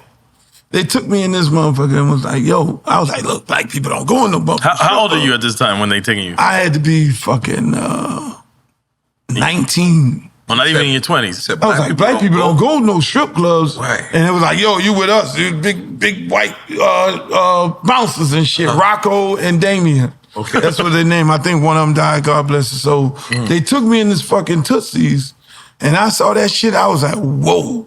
Now, Tootsie's was a white club or what? White club. Okay. You know, you see the movies, strip club, motorcycle guys, motorcycle guys, Aryan Nation type shit. Right, like the movie Porky's and shit. Which is I can't go to the motherfucking strip club. And when I went in that motherfucker right there and saw that shit, it was like, wow.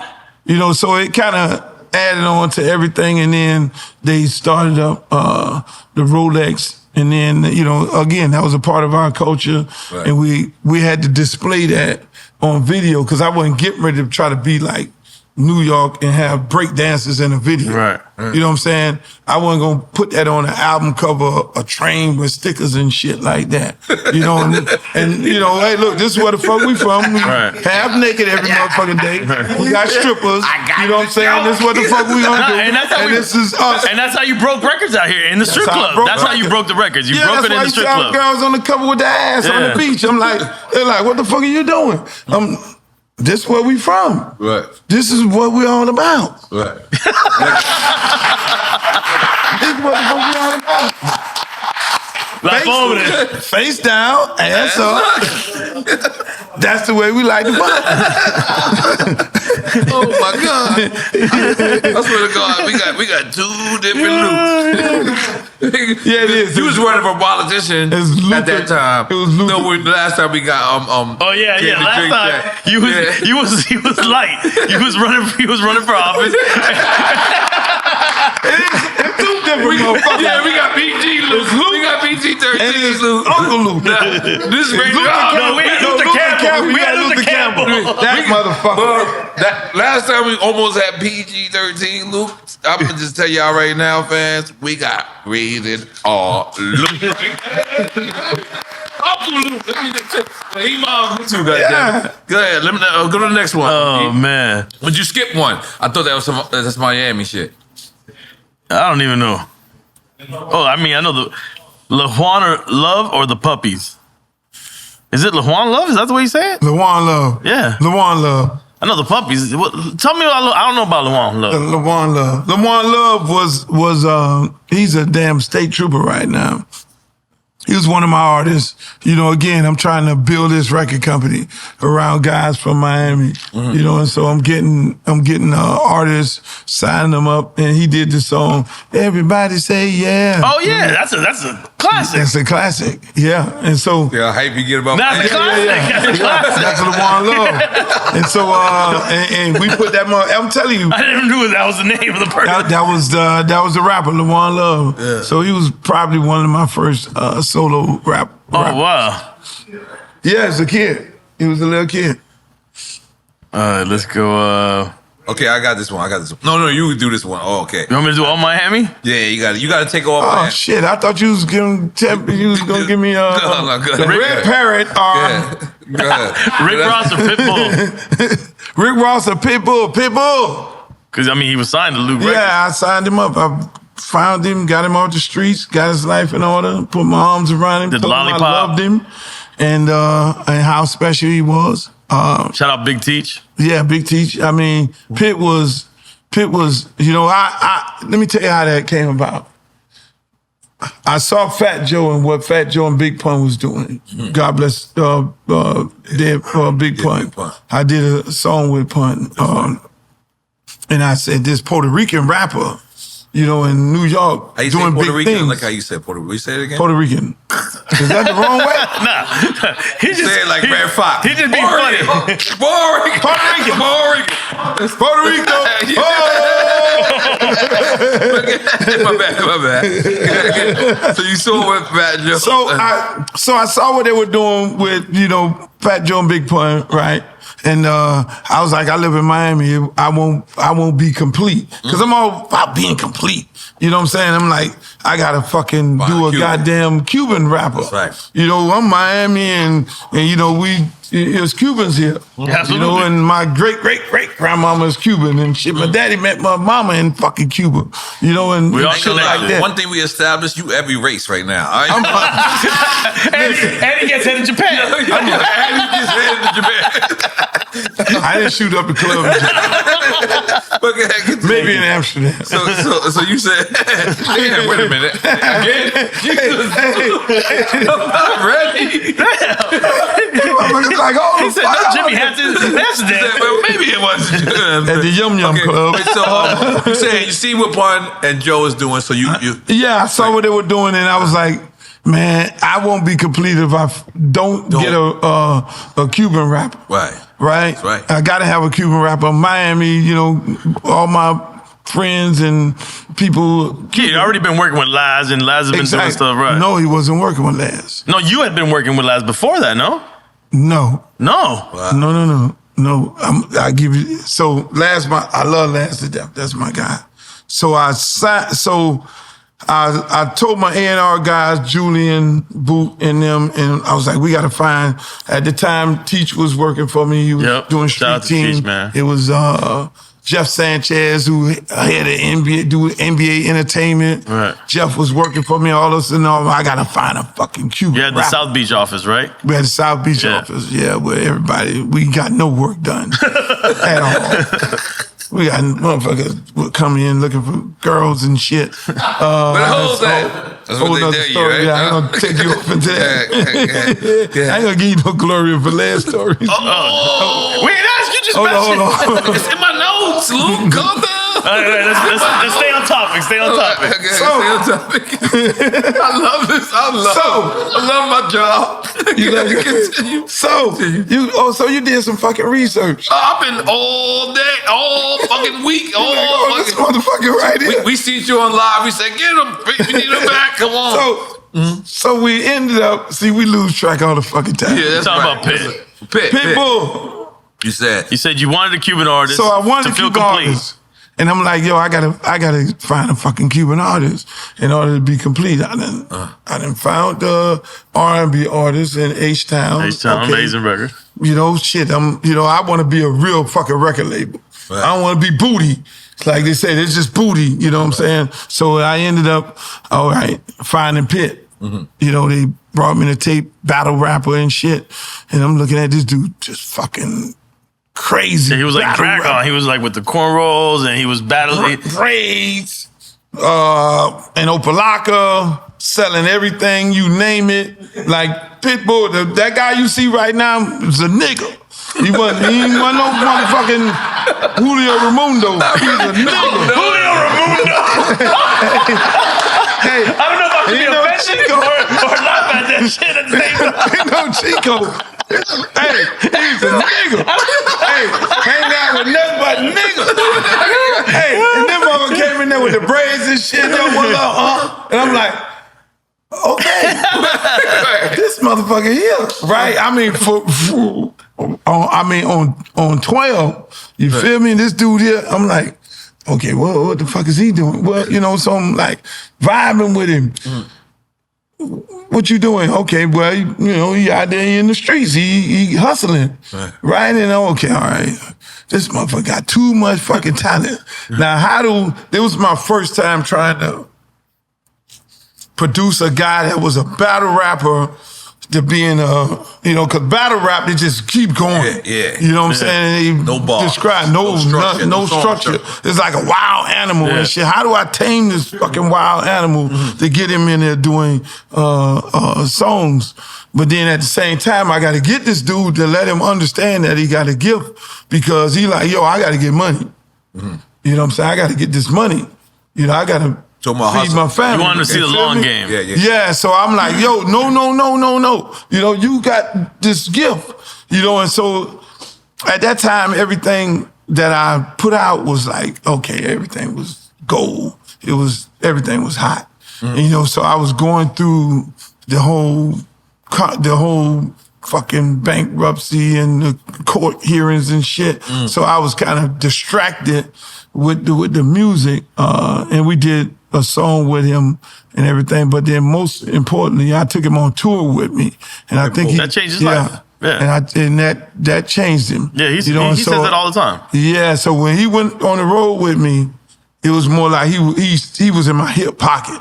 Wow. Like learning the business. He wanted to learn the business because I'm like, I got to keep this motherfucker by me because if I don't have him, if I let him go to the street, so I kept him busy.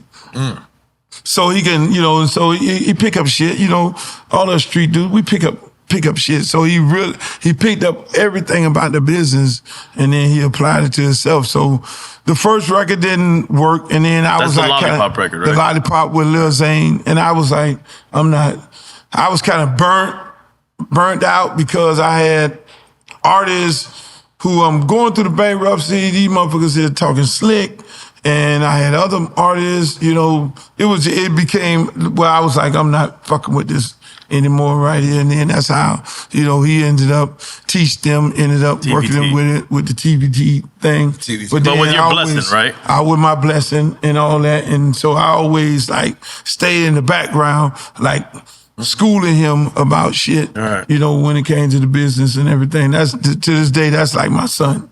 God bless. Yeah, he always pays homage to you, man. Yeah, no, I love that guy. I love that guy. I love him. Now this question, I'm definitely taking this one. Okay, here we go. Ice Spice or Lotto? Oh shit. Ice Spice. Yeah, he answered that quick. I'm with Ice Spice. Okay. You see Ice Spice, little girl, turn around, that ass be shaking.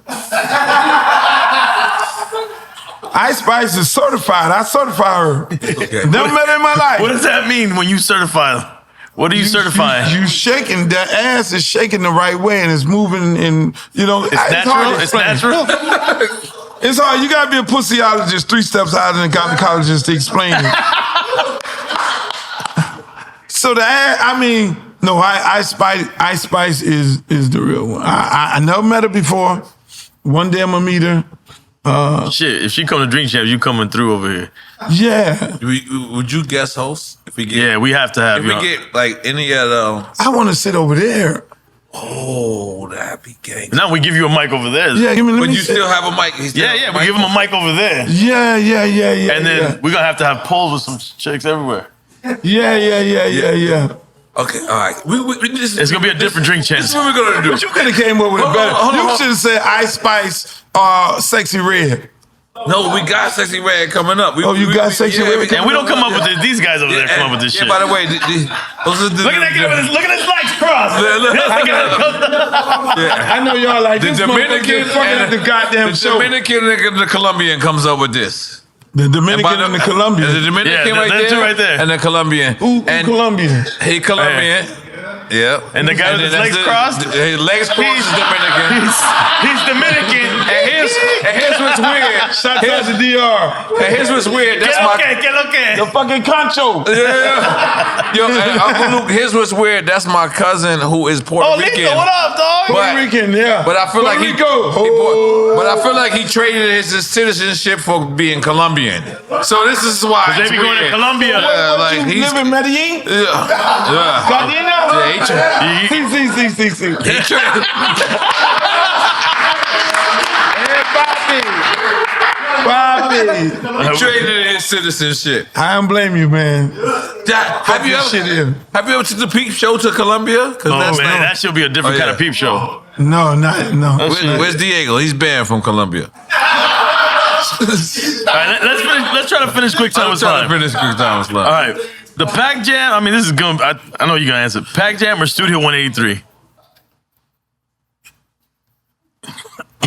Pac Jam or Studio 183? Both. I would have said Pac. Well, damn, both. Okay, let's drink. I'm gonna tell you why. We need to hear it. I'm gonna tell you why. I seen a lot of first artists at Studio 183. Here's the deal. So both of them I created. Really? Here's the story. So I'm over at Carol City Senior High doing dances. So I'm making all this fucking money doing dances. Then the next night, Sunday night, I'm going to the Pac Jam. And so this guy named Zeke comes over to me and say, hey, look, I got this JCPenney building. I'm the building manager. What the fuck can you do with this? Can you bring some people in here? So then I got with Zeke and was like, hell yeah, we can make this out of venue. Put a stage right here, do all this right here and everything like that. And at the end of the day, and not too many people know this story. So that was a JCPenney? It was a JCPenney. I'm in there with the fucking, the shit that JCPenney left, the hangers and all that. Using slang. You talking about the real JCPenney? No, the real JCPenney. He said the space was JCPenney. Okay, all right. And that is the first time Pac performed here. Is when I brought him to that motherfucker. And first time Outkast, first time Goody Yeah. Mob, first time a bunch of people. Yeah. So first time I seen a lot of people there. So Zeke, Tribe Called Quest too. yeah. So Zeke bring me over here and was like, yo, what the fuck you can do with this? And so I was like, yo, do this right here, do that right there. And then before you know, we started doing parties in there. And obviously the shit got big and they started having other people come in there and everything. But we opened up. I came up with the ideal, based on this guy coming saying, hey, look, I need to know what the fuck to do with this building. And that shit was a JCPenney. It was a fucking JCPenney that closed down. That's a dope ass story. Most people don't know that story. That's a dope ass story. Yeah. That's why I say, both of those I came up with both of the ideals. You feel they're both obviously close to you, right? Yeah, obviously Pac Jam was our office, Luke Records' office, and the cover of the first Two Live Crew. Yeah, and the cover of the Two Live Crew. But it's just both of them got sentimental value for me. I think you got to do the next one. Let's see here. Disco Rick or MC Shy D? Oh shit! Disco fucking Rick. No question about it. Oh, that's a good one there. That was a good one. That's a good one. I was not gonna say both of them. Under no circumstances. Under no fucking circumstances. You got the next one? You were not gonna. Y'all motherfuckers sober as fuck. Y'all might have to start drinking because I'm saying both. You sober? Nah, we not sober. I'm not ready about. I'm not prepared for the ounces. I know, right? Me up this whole time. I'm like, what? Oh shit! All right. That motherfucking monster was cold. That's right. Goddamn, make a sponsor. Shout out to Monster. Shout out to Monster, man. Shout out my homie Jay in the building. That's right. All right, this is gonna be an easy one for you. Shout out to Jay Landlord too. That's right. Sugar Hill DJs, Jam Pony Express.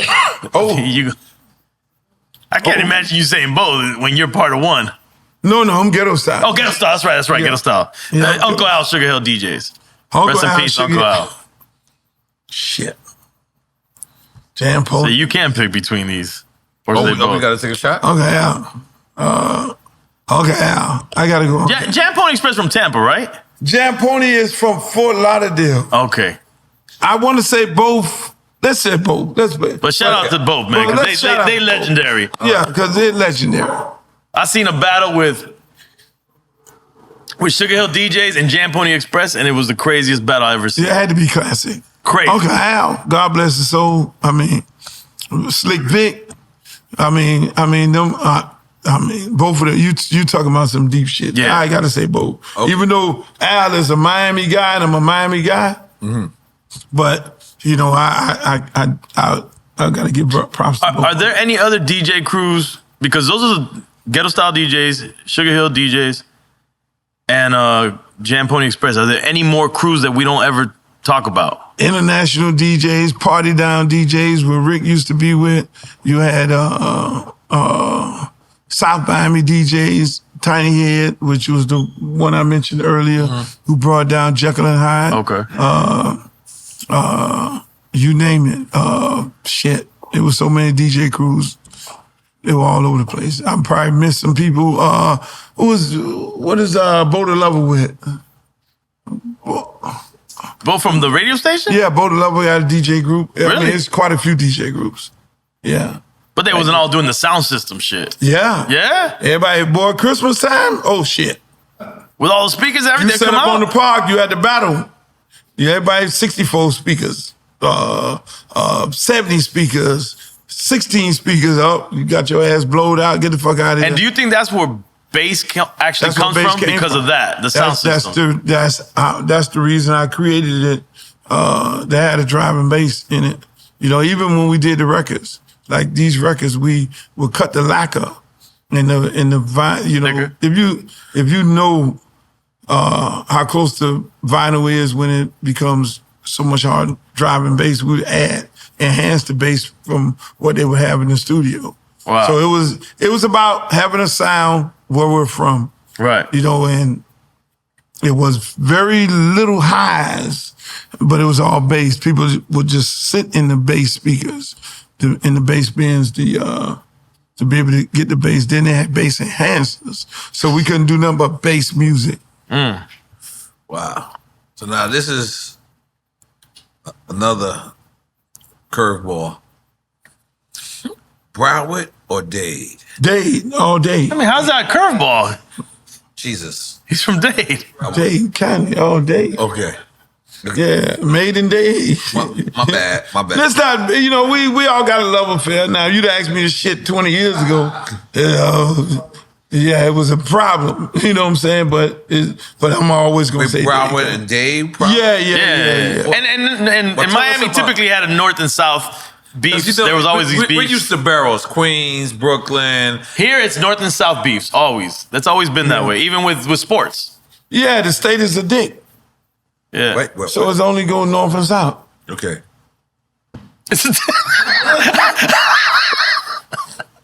You don't know where you live at for 16 years? No, Look at the fucking map. I thought because they pointed it to a gun. The gun station. The gun station. No. That's for No. gangsters. But No. actually, our state I lived in for the last 16 years. You live in a You've dick. been living in the dick. Hey, You're the dick by the rider. way, you're at the head. He said you's a dick rider.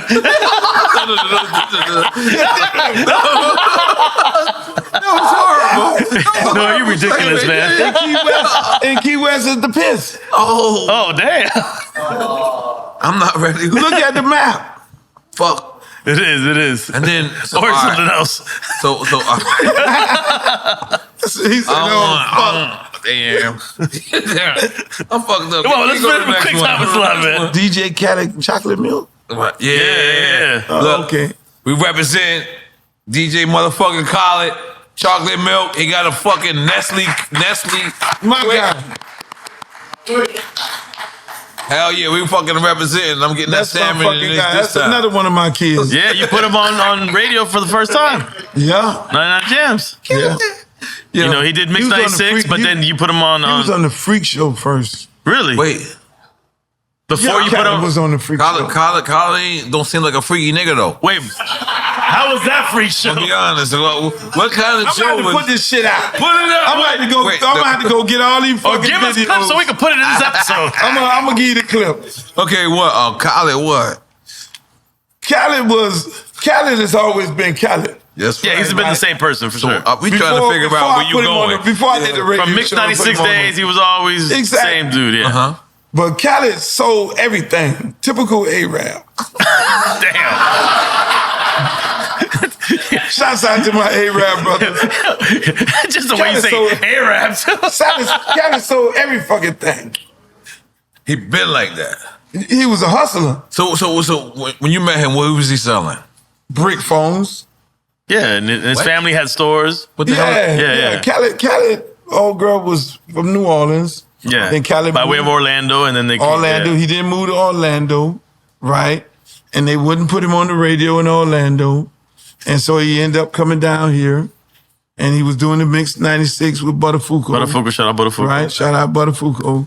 And then I heard him on there. And then I was putting this mix show together because we never had a mix show. Nah, we was way behind in Miami. Way behind. Yeah. So I created this show with Khaled because I really thought he was from New York.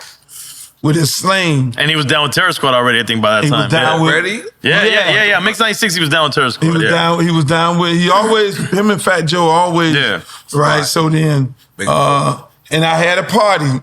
I had a Super Bowl party. So Fat Joe and all the guys came to the fucking party, and Khaled came, and we had the cameras going and shit, and Khaled comes in with the goddamn brick phones, trying to sell everybody a fucking brick phone. At the party? At the party. Oh, I got the footage. It's golden. I got the footage. Hey, while we got PDs and PDs and MDs and back rooms screwing women and the A&R guy, the radio guy. Oh, I shouldn't have said that. No, you can say it, but it's just that happens in your car. And it was fucking women. Oh, we trying to get records played, goddamn. That was your payola. No! Fucking up people's life and shit. Rolls in there. Yo, I got these brick phones and shit. Shoot that motherfucker right there. He got the phone. And Mushroom Man. Fat Joe came up with one of the guys in the group. He called him Mushroom Man. I don't know what the fuck that meant to this day. When y'all see, well, there was a promoter named Mushroom, so I don't know if it's the same person. He called one of the guys Mushroom Man because they was doing all this stuff. Everybody was doing. The girls was in there being the girls. Okay, okay, I don't know. Just before everybody, you. Speeches is a little bit, but I'll send you the video. You can cut up what you need to cut up. Yeah, send us a video. It was a episode of the Peep Show. Holy mocha! You're out of control, Luke. You really out of control, Luke. You've been out of control. Verb or Deathlock? Verb or Deathlock? I gotta go with Verb. Okay. Verb, one of the best rappers, did not like really blow up like that. Verb was on Scarred. He was supposed to be the next guy. Because what I would do always piggyback artists. Scarred is Trick Daddy's breakout record. Yeah, Right, Trick Daddy's breakout record. Man. Yeah, and Verb was on there with Trick Daddy. Now, mind you, keep in mind, I'm going through fucking bankruptcy. I'm mad at everybody. I'm mad at the fucking 2 Live crew because they sided with this Little Joe guy. And I'm fucking pissed off. So then I said, I'm going to do a bigger mix. I'm going to do a 64-track mix. And we ain't going to be doing the 16 shit that we were doing with 2 Live crew. And it's going to be big, massive mix. I'm going to go find some 2 new motherfuckers that nobody ever heard of. I did a big old battle with a rap battle at the Pac Jam Teen Disco. And I'm going to find me another motherfucking rapper. Because I do this shit. Mm-hmm. You know, you motherfuckers don't make me. I make motherfucking music. Mm-hmm. You know, so I was angry, real angry. So I find Verb. Trick Daddy wins a 4-week battle at the Pac Jam. Wow. And then I get him, put him on the record. And I'm like, yo, I'm going to show these motherfuckers. And then I did Scarred. Scarred was really angry. It was a real... the original? That's the original vinyl? Yeah, this is the original, man. Yeah. Look so when I did original vinyl. Original vinyl. Yeah, when I did that song, it was like, you know, and now I got 2 brand new artists nobody never heard of. Right. Never been out. And probably the biggest mix I ever did because everything was, 8 tracks, 16 tracks at the most. You know, I got all the strings coming in, Barry White and all this shit going on. I'm like, I'm going to show these fucking 2 Live crew and Mr. Mix and all the rest of them that who the motherfucker is. And then I ended up doing that song and that shit blew up and, Trick Daddy got a big career behind that. Huge career. Where was it recorded at? It was recorded at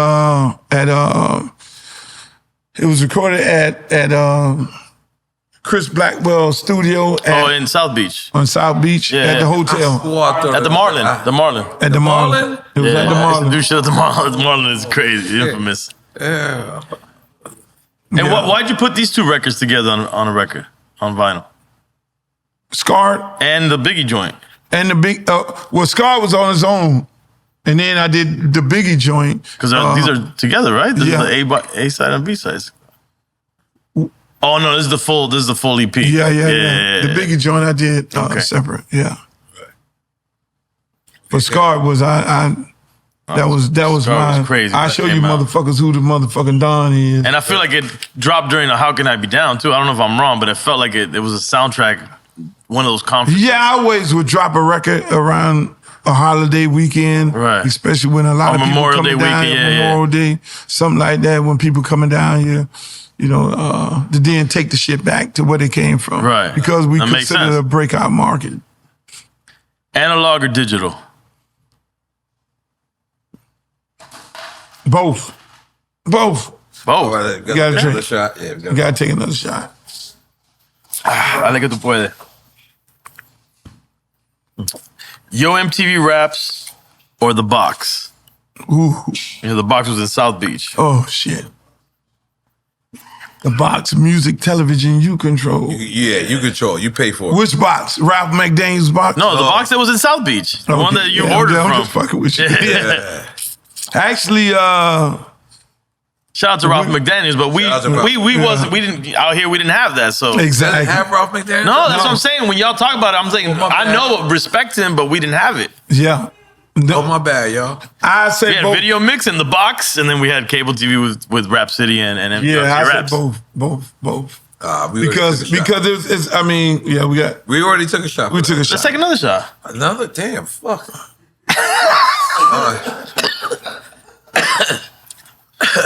Just because. I mean, you got a whole bunch of cups there, and the bartender, she waiting to get our ass again. DJ Laz or DJ Khaled? DJ Laz. I love Khaled to death. Both. Jeez, you picked? Then you went backward. Both. I gotta say both. Both. I love both of them boys. But I was trying to ask you before. I thought that you and Laz had recorded. He was part of either production or something early on with you. No. Laz was doing his own thing on radio. On radio, and he did his music with And you didn't put out any of his records either. No, Laz was doing his stuff with who was it? Pandis or somebody, and I did the Pitbull music and everything like that. And it's so crazy how they ended up being together because, again, them two Cuban rappers. Yeah. You know, Laz was the first. He's a legend, yeah. He was the first Cuban rapper in Miami. Yeah, he was rhyming. He was doing bass records. Yeah, doing bass records. Yeah. DJ Laz? Yeah, we need to have him on here, too. Yeah, so I did Pit, and, you know, it took a little time before they kind of linked up together, but eventually they linked up, and I'm so happy that they're. And shout out to the Diaz brothers too, that were the part Diaz of brothers, Pitt's career as well, Diaz early brothers. on. Rolex to take one. I already know what you're gonna say. Oh, both. Oh, damn! I didn't know you were gonna say that. Fucking us up. So you like the jukebox? You gotta have the juke. I mean, fucking Rolex is a classic. The Take One is out of control. Happy hour at the Take. It's a little S part, the jukebox, little round. Kendrick James on Take One now. Hall of Famer, he on Take One. That's my guy. You got this, Nori? The next one? Okay, hold on. I don't even know where I'm at. You can do it. Okay, hold on. I believe in you. Where we at? Take one. Yeah, Rolex, and then go down. Oh, podcast or radio? Podcast or radio? Podcast. God damn it, guys. I like podcast. Do you feel you never got your fair shake in radio because of the records being so expensive? I'm underground. Yeah, Right. because of my records. I mean, the first record I really got put on the radio was H-Town, Knocking the Boots. Huge Because record. so many record labels would be like, yo, we can't play no fucking Miseoni. Right. We can't play Throw the D. No matter how clean I made the record, they wouldn't play it. So then when I then said, oh, okay, let me find an R&B group, and then I went and found H-Town. Right. And their name was the Jits and shit. I had to change that shit. Their name was the Jits? Their name was the Jits. They were saying that in Texas Houston, too? Their name was the fucking Did it mean the Jits. same as Miami? Like little kid, like Jits? Yeah. And That's was Miami slang. Yeah, right? I mean, I never knew that any other word. I never heard Miami. It's some southern shit. I never heard jits till I came to Miami. Yeah, that fucking. I'm like, what the fuck is this shit? That's hilarious. I'm like, bro, I can't fucking go nowhere with no jits. So I'm so damn. And you popping pussy and then you getting all this. Yeah. And I end up. You know, because Greg Street was doing the radio in Houston. Shout out at Greg the Street, time. he's a legend. Shout out to Greg Street. Greg Street from Atlanta? Yeah. He was doing radio in Houston, so that's my dog, and all I heard was fucking H-Town this, H-Town that, H-Town this. And then I was like, yo, we gonna name you motherfuckers H-Town. You know, and that's how the name came about. That was genius, actually, to name them H-Town. The Jits was a terrible name.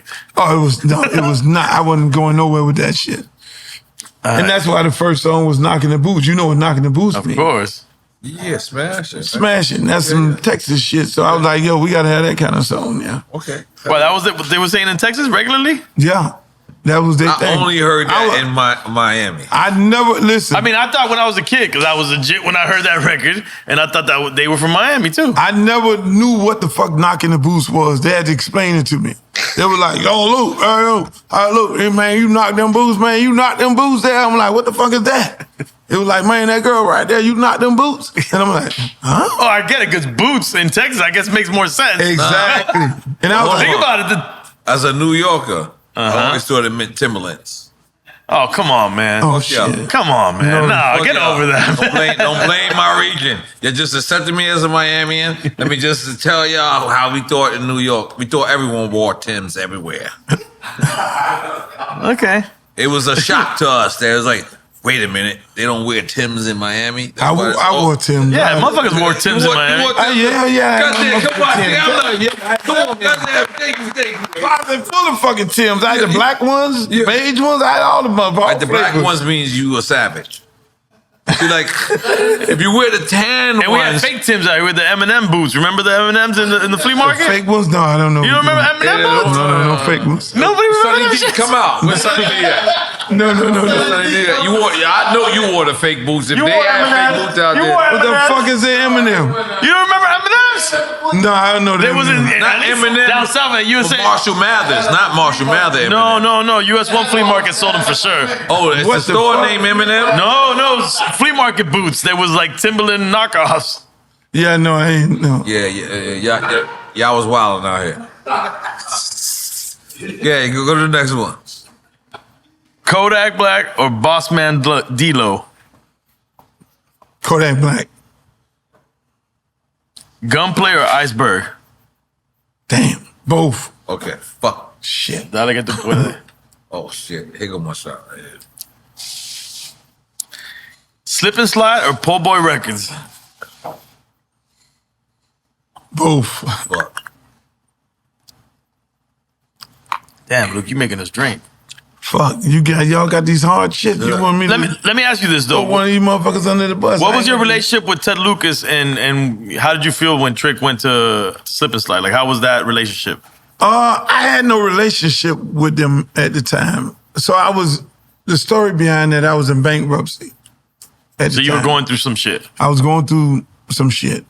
Right, in the bankruptcy court. So I technically, when I put Trick out, I was going to sign him.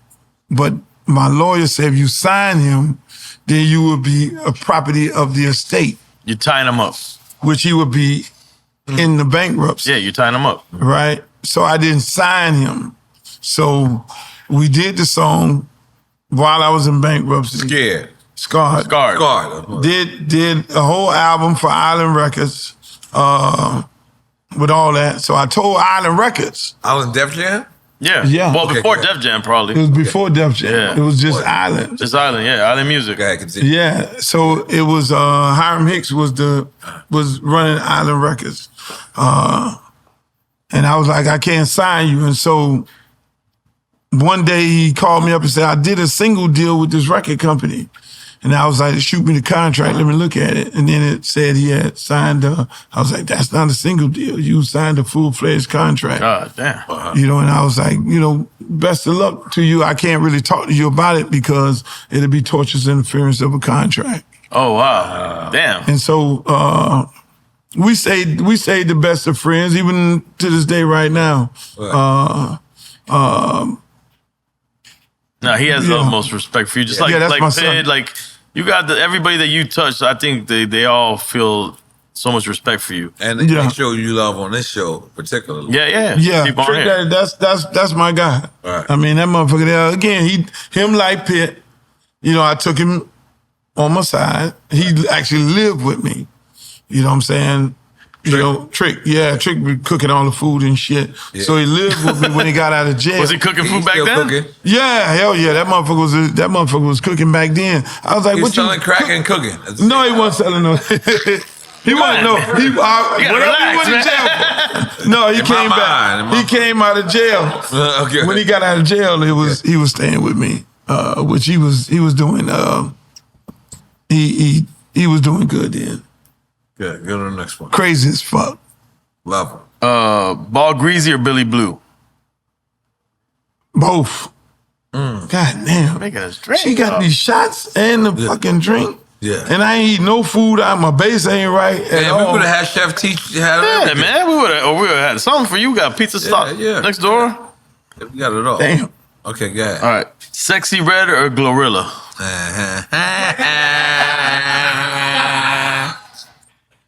What the fuck y'all do that to me? Sexyy Red.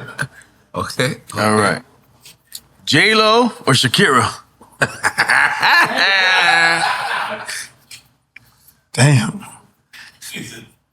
How many times J-Lo was married? They got a smile on her face. J-Lo or Shakira? I don't know. I would say both. No. J-Lo. J-Lo got a nice ass. At least. J-Lo was fucking the brothers. I don't know if Shakira gave no brother no ass. The grand finale? The grand finale of this. I can't even find it. I'll tell you. Ready? Yeah. Loyalty or respect? Yeah. Both. Fuck yeah. Cheers to that. Yeah. We always think it should be both. We always think. We don't understand why people pick one or the other. Who the fuck when you does can that? have both? You gotta have both. Gotta have loyalty and respect. Yes. Please, before you go to the... Before I take a piss, go ahead. You on IG Live. Man, everybody in the world on IG Live with you. And you said, man, these motherfuckers owe me a check. And then you start naming names. And I'm gonna give you, this is my personal story. Oh shit. It's before you made it. I'm in St. Thomas. And I'm listening to these artists that you particularly name. And I was just like, oof. I'm listening to them. It's just what the algorithms was playing. I'm in the pool, maybe 12:30 at night. And I'm like, oof, oof, oof, oof. They just... and what they saying, I'm like, ooh, what is going on here? Then I see your IG Live. And I know what you're saying. But then I listen to you. And I was like, holy shit. I was so like blown away at how much you were accurate on what your statement was delivering. I was like, it was the same. And by the way, it was white people who walked away, who walked around and was like, they did the same shit that I did. And I was like, holy shit. But you had did it so many years before. Mm-hmm. So in my opinion, now this is my opinion, I thought you was playing with the girls, just telling them like, yo, you know, y'all all owe me or whatever. But I need to ask you, face to face, man to man, for all the masses, what did you mean by that IG post when you said that about, you know, all the women who was actually taking your formula? Some know it, but some probably don't even know. Right. So what is your stance to describe that very moment? It was not like, okay, I need a check. I need some money. It was more of a form of, you guys need to understand where this shit came from. Pay homage and who to paved your the history. way. Right. You know what I'm saying? Because I was called everything but the child of God from women. Whether it was C. Dolores Tucker or everybody, misogynistic pig, you this, you that, you going to court, can't really do major tours because of the music and the dancing and all this stuff that was going on. And then I'm looking at it, and I see a lot of artists, not new artists, not paying respect to older artists who really paved the way. And I'm like, okay, add on to this twerking shit. Do y'all really know the history behind this? You feel me? And so let me just say this on here, on this platform, so I can give y'all a little history lesson of where the fuck y'all came from and where all this started, because you drop it in like it's hot.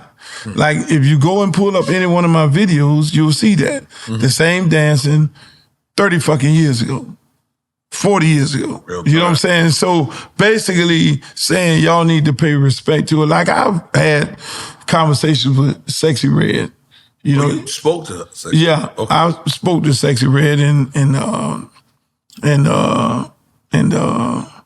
Ice Spice hit me up. I was supposed to link up with them, have a conversation. It's more of, hey, look, y'all, I love what they're doing. Even when I got the award, when they honored me here in Miami, and I saw fucking Cardi B sitting there, she going through the same bullshit, saying she ain't hip hop, she ain't this because of the music she doing and the vibe that she was on. That's why I kind of gave her respect at that moment. Keep doing, like giving her, words of encouragement. And the same thing with these young ladies. You're doing this music, you're getting criticized from one part of it. People love what you're doing, but at the end of the day, know where this shit came from and who paid the way. It's all about history with me. I respect the fuck out of Quincy Jones. Right. You know what I'm saying? People like that. I know these, I know Sugar Hill Records and all these people who've kind of paved the way for us to do what we do. And I just wanted to say that to the ladies. But don't you think it's probably less their fault and more the culture's fault that doesn't want to teach history, doesn't want to keep passing down the history of the culture? No, it's not really the culture. It's more of the Stephen Hills and people them like them other like world. The media that controls certain things? Who control media and who never told our story. The Source Magazine was pretty much one of the only people to tell and the they story were of pretty Miami. accurate. Yeah. They were pretty accurate. Yeah. You know what I'm saying? Five by Freddy. I had to tell him, I'm not going to New York to do no goddamn Yo MTV Raps. No, you gonna come down here. And he would. Right. And they came down here, was the first time the show ever traveled. Wow. Just like they went to Compton. Just like that. Then they started traveling Right. to places. I'm like, look. They went to Miami first? They went to Miami first. I didn't know that they was first here. Yeah, no, we were first. And so those embracing the culture and understanding what we all about, right? Was very important to me even then and at the time. And so it's again, I love what these girls are doing because I laugh at it. I think it's fucking brilliant. Yeah, because it's like your style has lasted all this time. All this long. Look at y'all motherfuckers shaking y'all ass. And then when they thought you was degrading women, the women took it over. That women That's took how it. ill it is. That's some fucking brilliant shit. Yeah. That these women, the women were coming after me. I was the worst motherfucker in the world, and the women have taken over it, and they whooping the men ass right now. Right. Damn. Whether you like it, don't like it, you up here in between, or in between, the woman is fucking kicking ass and they're winning. Man. Winning. Yeah. I'm telling you. Women in hip hop. They're winning, man. And like even with Sexyy Red, we did the award show, the BET Music Award. Okay. And my homeboy owns the label. Shouts out to my man Stan. Stan, big up to Stan. That's my man. Stan was trying to get her on the red carpet. Right. Nobody knows. We tried to get her on the red carpet too. Everybody, the original beat or you want last year? The year before. Okay, when I went there, when they did the 50. Okay. Oh, the 50. Yeah. They were trying to get on the red carpet. Right. Couldn't get on the red carpet. And because of her music and what she was representing, they wouldn't let her on the fucking red carpet. So Stan, my dog, you feel me? Yeah. You know, that's his artist. Yeah. I'm like, fuck that shit. Get in the car with me. Oh, so you brought Sexyy Red on the red carpet with you? Get in the car with me. Fuck that shit. You going on there. You don't go, I ain't going. This is my dog right there. I fuck with him. You feel me? Right. Did she make it rain on the red carpet? And so she's sitting in the truck. She said, I never did this shit in my life. I don't know what it is. I'm nervous as fuck. And was like, look, you gonna see an X on the floor. This where you stand at. Don't fucking hold my hand, whatever you do. I cannot be dating Sexyy Red. Do not hold my motherfucking hand, Sexyy Red. You come on and so eventually it was like, bro, you know, like she can't come on the red carpet. No. She with me. Right. At the BET Awards. At the BET Awards. So Sexyy Red ended up going on the fucking red carpet. If you see the first picture, you'll see me and her in the first picture. And then, you know, with the first stop, and then we moved, and I say, okay, well, you with this other girl, y'all just go and, you know, kind of coast up on the red carpet, and I took off. Well, and I saw y'all. That's wild. Hold on. We just tell you how gangster that story is to lead to this story.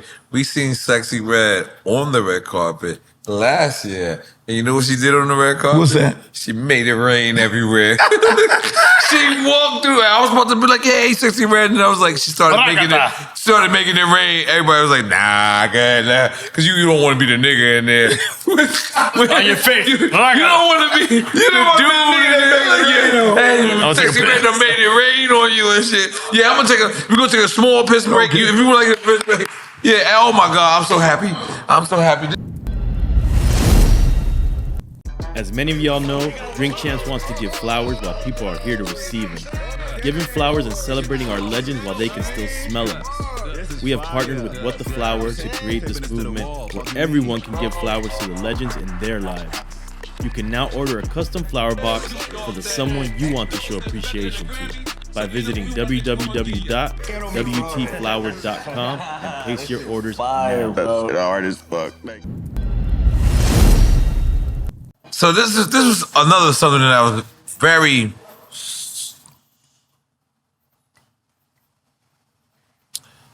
interesting to me see you say. Right? You living through the Biggie Tupac thing, and then you seeing an incident with Ross in Canada. Now these individuals might have, I don't know, been just random individuals, but you spoke on it. You was like, "Yo, Drake." Now you kind of like gotta ride with that because he posted it.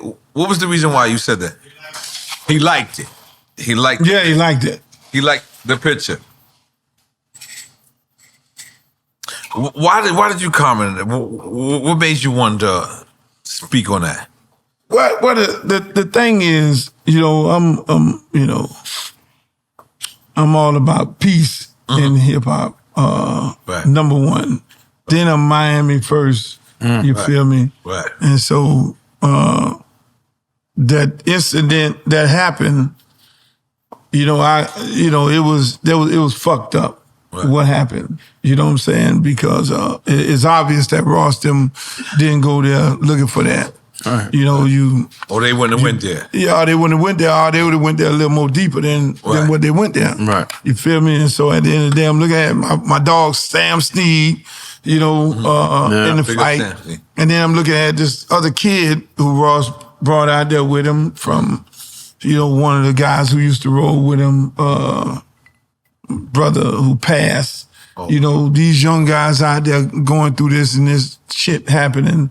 So it got a little bit deeper, and I'm like, okay, that shit that's fucked up. You know, however it went down, it was fucked up. But then when Drake liked it, it became you condoning this shit. So that means you on that, and people saying, "Oh, this is your crew," and all that. You fought with these dudes and everything like that. I'm like, yo, that's fucked up. Right. Mind you keep rolling down to Miami thinking it's sweet like that. Right. You feel me? With, you know, hey, look, you know, Ross, yeah, he live in Atlanta, he live all over the place, but you know, this some Miami shit, and then you got at the same time, you got 50 commenting, and so it's a lot of, I just took it from the standpoint, a lot of motherfuckers is like really thinking we sweet down here. They ain't really sweet like that. Right. You know, it's like, you know, we don't play like that. Right. You know, and so, again, maybe because a lot of dudes have moved down here and, you know, hanging out, doing their thing, which is okay, which is fine. Right. But then, at the end of the day, you know, we ain't on no sucker shit. Right. And so I feel like, you know, okay, all right, you know, y'all need to squash that. Because again, now, you know, I speak for two different worlds around here. You know, as, you know, a lot of people like, yo, you know, that, you know, nobody never want nothing bad to happen to nobody, but at the same time, you know, and that's why I'm always the peacemaker. No, it ain't like that. Let me deal with it, you know, and things like that. And so at the end of the day, I just felt like I needed to say something, you know, more so than anything, because people take it for a joke. Right. You know, and when you mention Miami and 305 gangsters and shit like that and all that, no, we ain't doing that. You know, you can have all your jokes and all that all you want, but don't play with us like that. And so do you think that that derived from you not forgiving him for when he like kind of like, it felt like Drake took a shot at you. Tell Uncle Luke we in Miami too. Well, I looked at even with that, right? I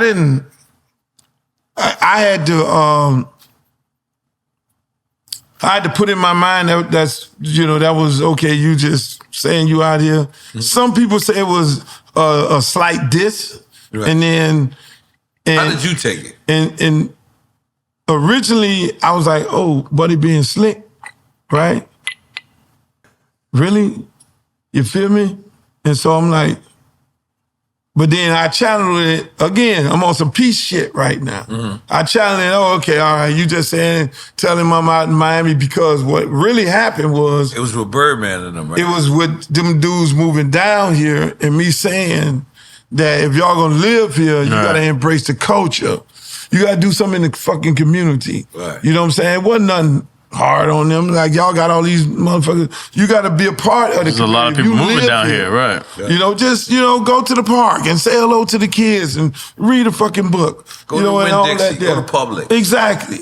You know, and so I guess, I don't know, he probably felt offended that I didn't mention his name, but, you know, I don't know. But I didn't take it as a diss, because if I'd have took it as a diss, then I'd have had a conversation with him, you know, but I you know, I was like, don't take this as this. One little man say, man, nigga tried you just now. And then the other little one say, hey, no, man, no. But he just, you know, he just trying to, you know, do some comedy shit, you know, and all that. And so the good guy, you know, cooler bad guy off.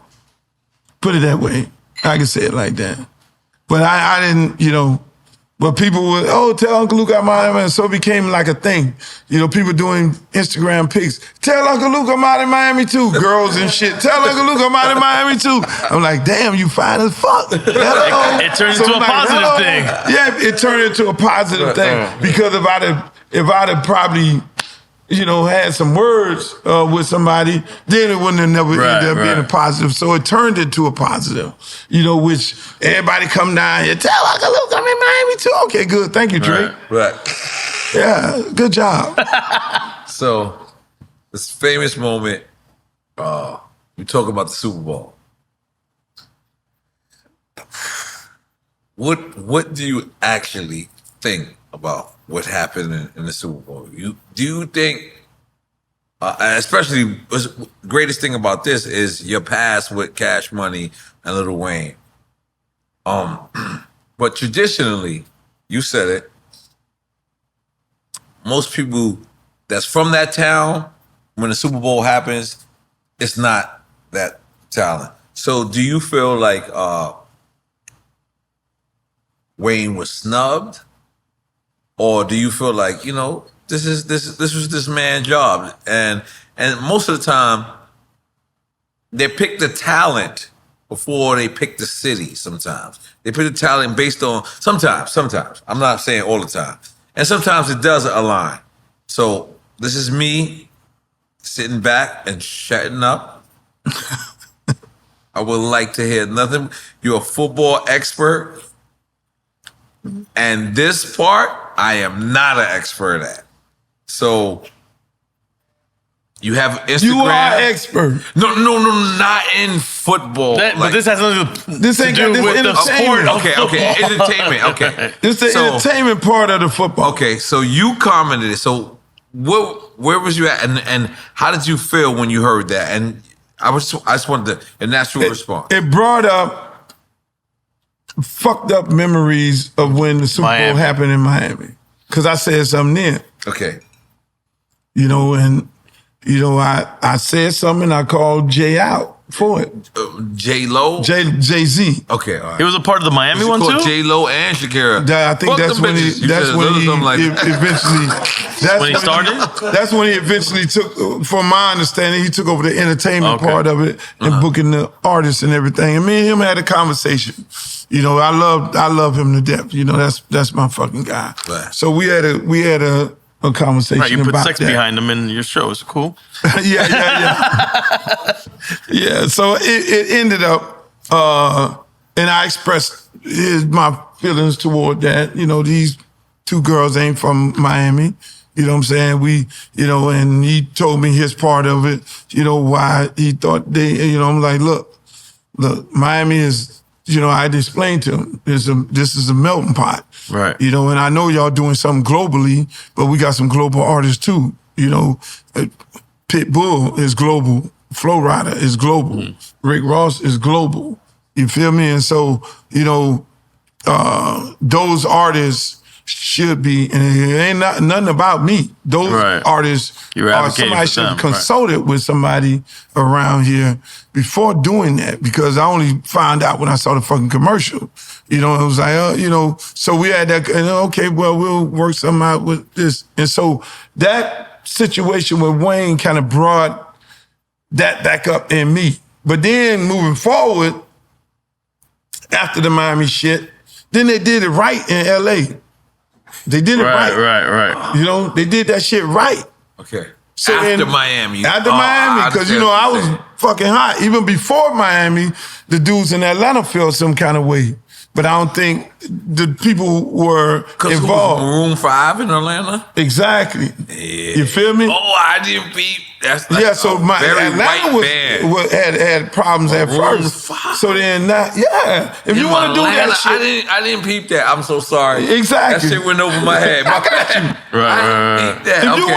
If you want to do fucking Maroon 5 and all that shit, book the goddamn game in Buffalo and Kansas City, in Denver, and Minnesota. Right. You can have all that. You want country western? Book the game in fucking in goddamn Nashville. Right. Great. It's like, I wouldn't, if somebody was to say a hip hop artist doing a fucking Super Bowl halftime in Nashville, I would be the first one to say that's fucked up. Because Nashville is the home of country western. Right. Okay. Goddamn, New Orleans is the home of blues and the home of Cash Money and Master P. Right. So it's only fucking right that you do that. So whoever involved, it's like, look, man, let's do this shit right.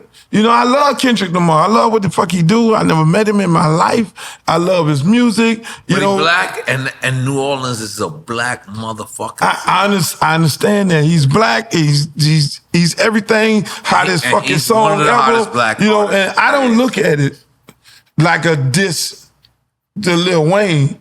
I look at it as a snub of all of New Orleans music. I look at it as a snub of Cash Money and No Limit. That's and everything that New Orleans music is all about. You know, I think they could have did a beautiful halftime show that encompassed all of where that. Rihanna performed, and she was nowhere near from that city. Who? She from. I forget what Super Bowl it was. Yeah, San Diego. So Right. Rihanna, that's But those are places you could do. No, there wasn't no Super Bowl in San Diego. No. They ain't got no football team.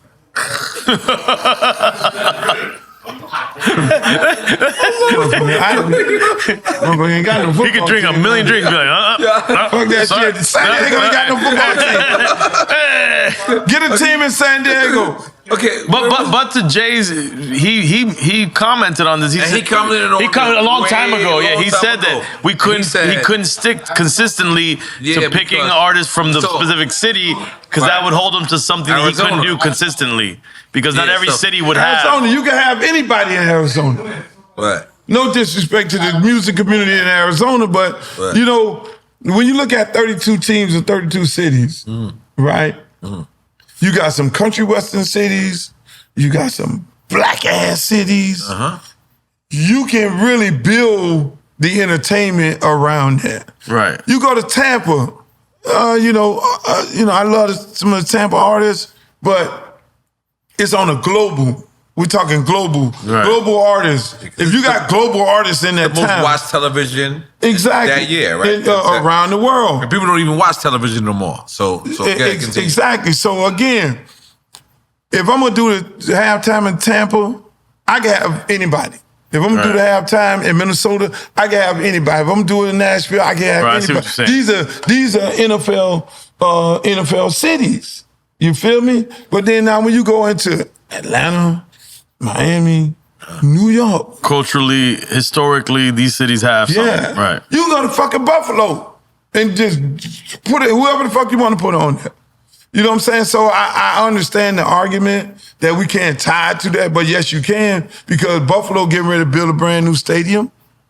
You need to have a Super Bowl there. You had a cold ass Super Bowl in Jersey. Right. So you take Well, you all the think they're people. gonna put Benny the Butcher and Griselda Blanco on That's up to you. I mean, I would. Griselda, I would, the record label. Griselda. I Who don't think those That's housewives my niggas. and I shit? love it. No. Everybody So it's a group. It's artists from yeah, that's artists from Buffalo. that are dope. Hip hop artists. Are they global? Those are my niggas. Yeah. No, that's what that's the point. So the point is global. Yeah, and Lil Wayne is global. And Oh, absolutely, Lil Wayne is global. Lil Wayne is global. Yeah. And, but then it would be Lil Wayne. Let me tell you the moment I would, if it was me. Lil Cash Money, Lil Wayne, and then we bring in Kendrick Lamar, right? I know he's on the label with Drake and all that, but then that would be bring peace to the situation. Right. that's what I think people are thinking. Nah, and think about it though. Actually, bringing Cash Money and No Limit together is like bringing peace to the city because they had issues before. And so you that's bring- even a bigger Yeah. No, they situation. didn't have issues. They had, Of course they it was had just issues. Kendrick- No, I'm talking about Cash Money, No Limit. I'm saying bringing those two Cash Money and Lil. My bad. two I'm crews thinking together about, from their own city OVO would and- be wild. That would be, the city would go crazy. That'd be bananas. Yeah. That'd be bananas. so You'll get the Kendrick- same vibe that you got with the LA Super Bowl. And they both got hit records. major hit. But can records. Kendrick still do that?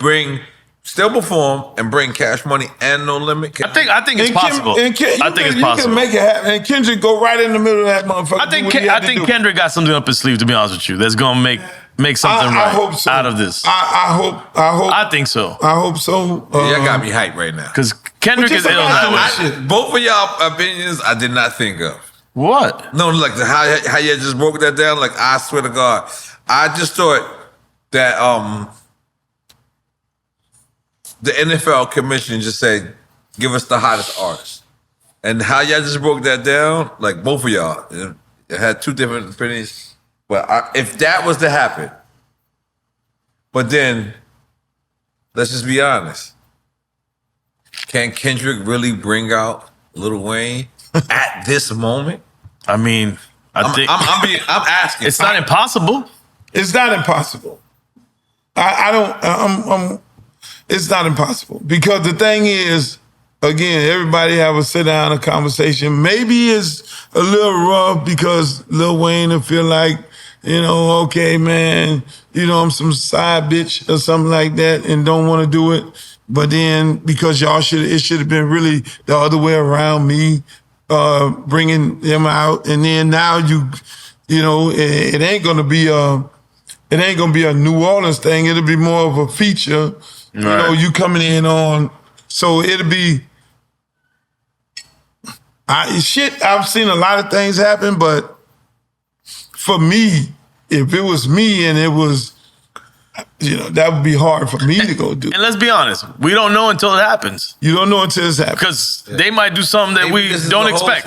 Yeah. Maybe this is all and got us all talking about this shit. And we're all like, it's a setup for Kendrick and Drake to squash their beef on stage. I doubt that. Yeah, that would be They not like us. That's wishful thinking. It would be amazing. That would be amazing. That would be amazing. But but that's what, and that'll bring, Kendrick and Drake is squashing their beef on the Super Bowl stage. Fucking song, and the world like, I'm playing. And everybody in Buenos Aires like, what the fuck is that? That's true. That's the thing. We talking about local shit in a sense, and this is a global thing. Yes. People outside, like, I don't give a fuck about none of this shit. What the fuck are they talking about? What's their issues? You know what's the craziest shit?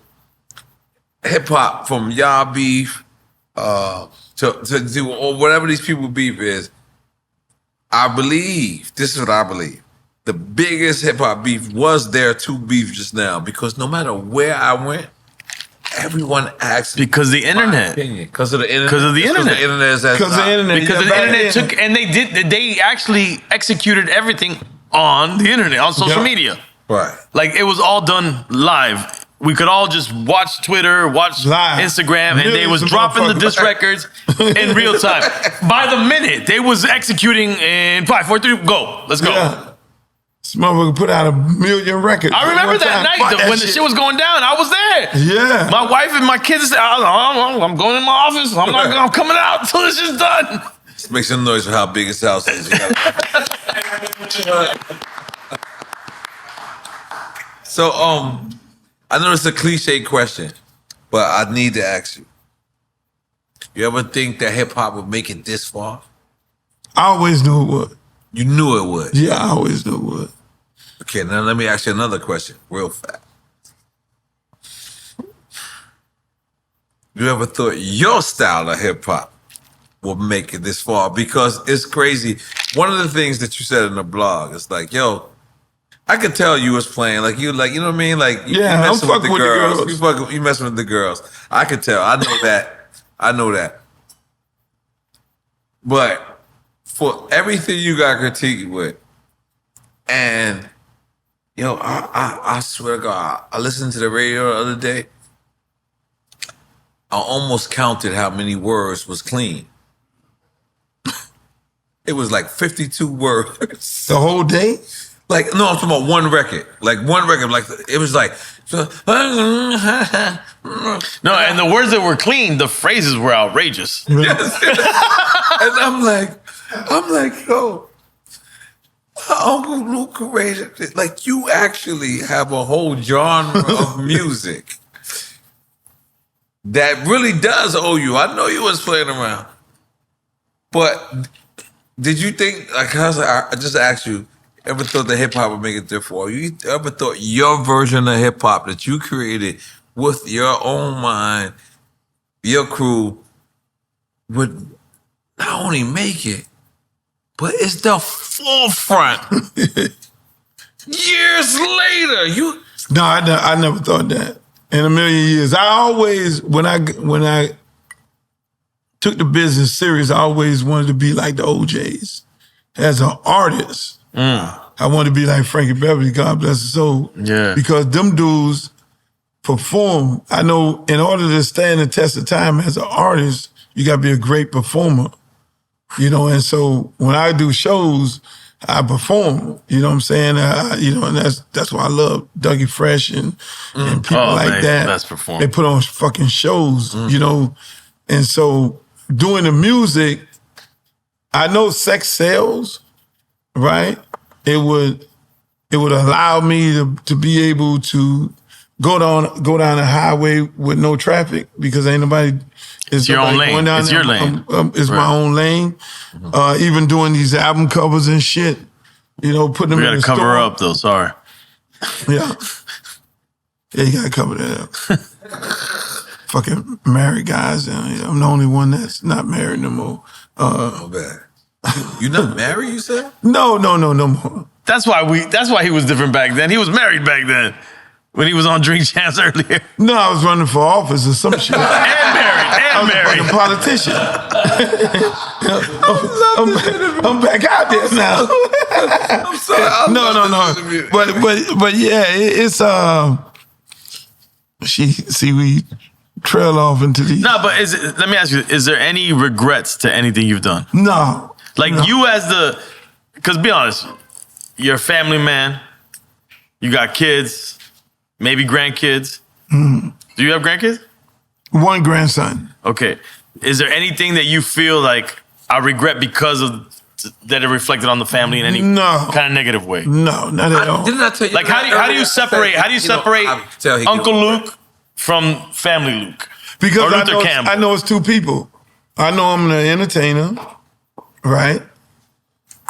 My job is to entertain. My job is to do music. My job, I'm like fucking Arnold Schwarzenegger in the movie. I'm shooting up the fucking place, and well, you shooting up in a different way.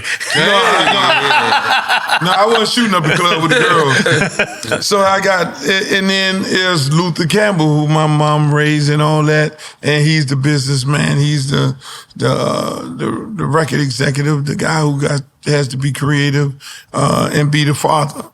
Because my kids right now, I mean my son, 15 years old, I've never had a kid ask me about music. One of my songs. And they never seen the Peep Show? I don't know what the fuck they saw, but they never came and asked me about it. So you keep it separate? Oh, totally keep it separate. Now, I know this internet shit and these phones. Right, you can't keep it separate now, right. Oh, that's my old man and shit. They know that. But I've never had a kid come to me and say, hey, Dad, so what the fuck you was thinking about when you did this? So you never had that conversation with your kids? Never had that So the birds and bees didn't include saying, hey, when Jay-Z and this was happening behind that. Never had that conversation. Is this how it works? Never had that. I mean, I'm old school dad. You feel me? I'm like, okay, we doing this. You clean up your fucking bed and do this. Bring me some good grades. I'm gonna throw that PlayStation in that goddamn lake in the back. They know. I'm like, so we don't have. I guess they be like, I'm not fucking going up in there talking no shit about no music with this dude here. And they respect you enough to not even question it. Yeah. Right. Yeah, I don't even know if they even know anything about it, but I mean, they obviously know. They obviously know, yeah. Like my son goes up to bat and they be singing the songs and shit. Yeah, they know. But obviously that must be. Some woods, they can't be playing. They can't be playing that way or something. That's just crazy. My poor fucking son. Yeah. Nah, but obviously they have so much respect for you that they're not gonna come with you with that. The way that you made the household, they're not gonna come with you that bullshit. Yeah, because all right, Dad, you do what you do. Exactly. I'm like really old school when it comes to that. And I don't put them around shit. Right. I don't talk certain shit around them. The vibes is, my house, you come to my house, you swear you thinking some poles and shit going on. I mean, that's what I think. That I go to your house, there's gonna be poles and ain't none of that. They coming out the ceiling. Yeah, ain't none of that shit going on. You'll be like, what the fuck? Most people come there like, this your house? Yeah, nah, motherfucker. So there's no hoochie mamas. No. Do you realize that how popular that word is? Hoochie mamas. You know where I got that from? No, we do not. We need to know. Okay, here we go. So Ice Cube sent me, he's like, yo, I need you to do a song for What's the Players Club? Friday. This is when you beefing with Death Row and Ice Cube like. No, that was way. That's all right. Beef was. He wasn't being vindictive. Nah, he was like, yo, I got this movie. No, Ice Cube had nothing to do with the Death Row beef. Come on. Because Hoochie Mamas is so crazy. Okay, wait a minute. So, it wasn't no vindictive shit. It wasn't like No. It was. He had nothing to do with Death Row. Remember, Ice Cube was out of This is what I'm that saying. situation. No, I'm saying. I'm thinking Ice Cube was being vindictive. Oh, Saying, yo, let me get Like Uncle at Luke them. because Uncle Luke is beefing with Death Row, so it had nothing to do. Oh with no, I wasn't aware of that. All right, let but me Cube be was quiet. never beefing with Death Row. He was beefing with Ruthless. Oh, I'm bugging. Yes. so he ended up saying, "Hey, look, man, I need you to do a song," and then he sent me the clip of where he wanted to place the song at in the movie. Okay. And that clip the girl was on there saying, "Oh, you a hoochie mama." And no, the dude was calling the girl a hoochie mama and all that. And I was like, "Oh, there it is, right there, hoochie mama." And then So Hoochie Mama came from LA again. yeah, it came from the clip.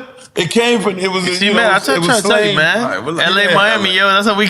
Exactly. It was slain out of that clip that they were calling the girl a hoochie mama. And I took that and then I made the song Hoochie Mama. And then the crazy part about it, Two Live Crew had them went crazy again. And then they came back, oh, we want to do music again together. And, you know, and then I was like, okay, if y'all really want to do some shit, we'll do something together. And so I took this song, saying that, okay, we'll do this song. It's going to be on this big movie. We'll do this song together. Then we'll put an album out afterward. So we did the song. Boom. Song came out. The motherfuckers went crazy again. It's like, okay, all right, I gave y'all gas. Again, they went crazy. And I never did anything else with them after that point. What was the specific thing with Lil Joe? What happened there?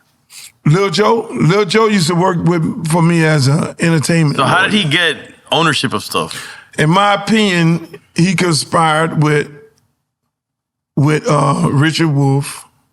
This is my opinion. He conspired with him, who he went to college with, another lawyer, and they then orchestrated some legal bullshit to steal those masters. You know, he hired a lawyer. Like physically steal the masters? Well, not physically stealing. Like legally? Legally. Right. Legally. And so, you know, he hired this lawyer named Manzini. Manzini then ended up getting disbarred because he was the worst lawyer ever, in my opinion, and in the court's opinion. And so then he worked on the Two Live Crew and got them, you know, to side with him. They were getting ready to re-up with me.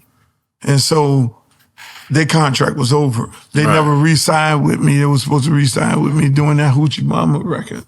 And Two Live Crew. And then they sided with this guy.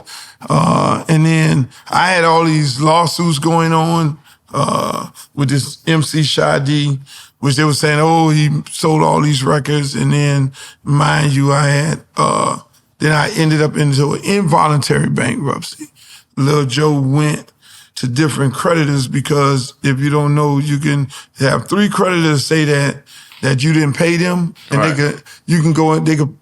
could put you into an involuntary bankruptcy. All you gotta take is 3. If one motherfucker say your light bill, you ain't gonna pay, and another motherfucker say the mop man and the cigarette man. So that I ended up into that. He orchestrated that. The court found him guilty for that. For doing that? For doing that. Oh. We actually went to court because, again... Like a conspiracy type thing. Yeah, Right? the dude, the file. And so, you know, I had all these other cases going with all this other sample shit. And so I was like, okay, how do you spell relief? You know, fucking Chapter 11. And so eventually I ended up going Chapter 11. And then buying my way out of it. But then how in it, they then kind of got the ownership of the name. I gave it to Fresh Kid Ice. You gave it to Fresh Kid Ice? Yeah. I always said majority rule in the group because I license everything. And I'm like, yo, if y'all want to move that direction, y'all, good luck. You know what I'm saying? And so they got the name, and eventually, when they got the name, Two Live Crew, they lost the name to him because Fresh Kid Ice had to file bankruptcy. whatever happened, he wasn't getting paid, and he ended up filing bankruptcy. Then Joe ended up getting control of the name, and then Brother Marquise, God bless his soul, he ended up filing bankruptcy because obviously they were on that label and they weren't getting paid for their understanding, and they had to eventually file bankruptcy in that case. And right now, the most interesting part of it all is how me and Marquise came back together and Chris came back together is through their families. Right. Because we're right now going to court to take the masters back. From Lil Joe. From Lil Joe, because 35 years of copyright. They revert. Yeah, it's supposed to revert. So we got a hearing actually in October here in federal court. They gonna give it right back to get the masters back. And is you know, Marquise was living when all was going on. Started, right. He sided with us. Mr. Mix is over there with them. Fresh with Lil Ice. Joe? Yeah. Really? Fresh Kid Ice family is here because Mr. Mix is running around as the 2 Live Crew. Right. They book him, so you see a show, 2 Live Crew, you think a 2 Live Crew is coming. No, it's him only. And probably some of his other friends on stage singing the songs. Right. You know what I'm saying? So that's what you get. Like, I get a lot of people asking me, like, yo, you performing here in Newark? No. You know what I'm saying? So he allows him to use the name because he owns the name. It's like licensing. He allows him to use his name, but whatever deal they got, I don't know.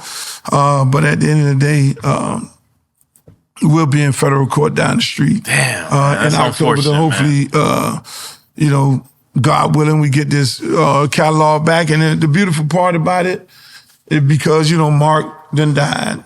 God bless his soul. God bless. That, you know, getting that catalog back, their families can be able to, you know, feel they be able to take care of their family. Right. If they decide to sell it or if they decide to let it mature and do whatever they want to do. Because I mean, there were a couple times in the they try to settle in the court proceedings. I was like, nah, fuck that. You know what I'm saying? I was like, look, whatever he offering y'all, I'll give you double. You know, and to the family, to Chris' family and Mark when he was living. Right. And I was like, look, I'll give you double. You know, we gonna see this shit to the bus out. Because that music don't belong to him. It belongs to us. We made it. I mean, we fucking was living in apartments, doing music. You know what I'm saying? This fucking guy, in my opinion, you know, got away with murder. Right. Let's talk about this biopic, Will Packer. Is this still happening? Yeah. I mean, the crazy part about it, I mean, we have a couple wrinkles that we're working out that I'm pretty much working out on my side of it. Mm-hmm. You know, because when you get into these biopics, you kind of want to be able to... You gotta be there to do it. You gotta have some kind of control. Yeah, you have to, man. Yeah. And now the Straight Outta Compton one set the bar. You gotta... Yeah. Yeah. Gotta be in. So you can't be like... You can't be... You gotta... You know, and so that's where the sticky parts of it at. Like I was talking to my lawyer today about it. But it's still happening. Yeah, it's still happening. Okay, I mean, I got like a couple different... I should sign that contract no later than the next 2 weeks. You, Will Packer. Me and Will Packer. Yeah, Will Packer is very important for him because he's Black director and super talented. And he's from Florida. That's important. Wait, I didn't know that. I thought he's from Atlanta for some reason. No, he's from Tampa. For some reason I thought he's from Atlanta. Yeah, and he's from Florida. That's important. So he lived that shit. He understands. He went to FAMU. You know what I'm saying? Will understand. He was at the parties. He was at the parties. He understand the party. He know the culture. At least if he wasn't at his mama was at the party. Yeah. Relax, man. He went too far. Stop that. My bad. My bad. Will is my man. Yeah, that's a great fucking guy. That great guy. I mean, so it all makes sense, and then it all makes sense to do that right now. I mean, I love the good part about it. I mean, when we did Freaknik and Warriors documentary, I did that with LeBron. I love this. You know, Shaquem kind of pushed Labor me to Unit Shakim? Yeah, kind of pushed me to get into him, man. Shout out to Yeah, shout out. He pushed me to tell stories on through video, through visuals. So I've been. You're laying down history, man. It's needed because if you don't tell it, nobody else will. If you don't tell it, nobody will, and that's the beautiful part about it. Nobody knows our story. Yeah. Nobody knows it. I used to feel real fucked up some kind of way that we ain't on the cover of Vibe. We only got Source and nobody's talking about us. But then when I look at it right now, I'm like, damn, that's some good shit. Because we got so many stories to tell. You got IP. You got IP now. I got the shit. I got all the fucking goods. I got the fucking Daytona Beach. Yeah. I got you think Freaknik was this, and I got all, and I got the whole plan. It was the first Instagram. You think so? Yeah. You documented all this shit. That's deep. So I need a fucking check from Instagram. Let's go. Whatever the fuck y'all call. Goddamn Instagram, send me my motherfucking check. Bitch better have my money. Let me ask you a question. Everything you've been through. You got kids. You got grandchildren. You said one. Right. One. Congrats. Goddamn. True Luke fashion. You still never watched Star Wars? I used to watch it, don't watch it. After they sued.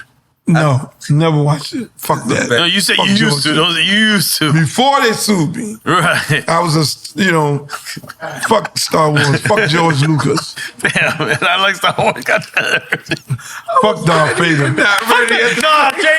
Jones, he's dead. Rest in peace. He's dead. But nobody knew he was really Darth Vader. You know what I'm saying? We know that. No, but a lot of people out there, they thought it was black man. Because when the guy took off his mask, he was a British dude. Listen, they put the black man in a black outfit. Yep. He was the fucking bad guy. No, he was just the voice. It really was a British white guy. Your voice is who you are. Oh, it's true. It was who the fuck he was back then. Fucking George Lucas. But he was the illest dude. But real talk. I mean, George. This motherfucker got $500,000 from me. You had to pay that back. You had to pay money back. You had to pay that lawsuit. I want my money back. I ain't playing. Hey, George Lucas, I doubt you listen to Drinks Jams, but pay motherfucking Luke. Hey, that's the motherfucker. Pay him back. I want my money back. He got how much from Disney? What did he get from Disney? He got billions? Billions. Give Luke his money back. This motherfucker here with interest. But why did he sue you? But we know Luke Skywalker. Tell us, break it down. I'm a DJ. My DJ named Luke Skywalker, right? So why'd you pick that name? Just so we know. I kind of got the idea from Kenny Skywalker, the basketball player. Yeah. Right? I think during that time. And so it was like Luke. So nothing Star Wars? Sir Luke. My first name was Sir Luke. You was a British gentleman. No one would have sued you. He was a knight. I wouldn't have got sued. You would have been Sir Luke would have not got sued. How the fuck that have been? What history is Sir Luke Records? You never know. Might have been the Queen's favorite. Like H-Time, the Jits. The Jits and the Queen would have been twerking. You gotta learn. Go ahead. So, I'm thinking these cool ideals. No strippers and shit. No twerking, y'all call it. No booty shaking. So at the end of the day, come on, that's my DJ name. Right. Luke Skywalker. It was really, I want to say it was before the Star Wars movie. Then the Star Wars movie came. I said, okay. Then I started this record company because my DJ name Sir Luke, then Luke Skywalker DJing. So then now I end up going, what ends up happening? You got this Star Wars shit going on. I actually said, well, you got New York Life, you got this, you got Kenny Skywalker, you got Miami this, Miami that. Right.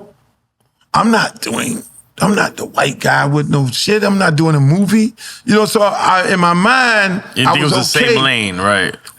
Because I wasn't doing a movie and I wasn't portraying the character and I wasn't in violation of no copyrights in my mind. So during the controversy, I still, this me, because I know how the bullshit works, I still got a letter from George Lucas asking for authorization to use the name. He's asking. He sent you a letter? I sent him a letter. You sent him a letter? And I got authorization to use the name. Ask him. And he gave it to you? Yes. So what the fuck happened? So all the controversy going on, you got the president of the United States, vice president saying, oh, this 2 Live Crew music is horrible. You got the governor, Martinez, oh, this shit horrible. You got these lawyers writing letters to George Lucas. How the fuck? Huh? Dolores, what's her name? See, Dolores Tucker. You got the world coming down on me and they sending letters to anybody, to venues, to radio stations. They bulldozing CDs and so shit. they bum rush fucking George Lucas with letters talking about, how dare you let him use the name Luke Skywalker. You got to sue this motherfucker. So it was about really draining me for all my money to put me out of business. That was the whole play. You feel me? And so he then sues me. But you couldn't use that letter that he gave you the rights to do it? I used the fucking judge, say, fuck the letter. Oh my God. Oof. Bro, I was going through so many fucking hearings.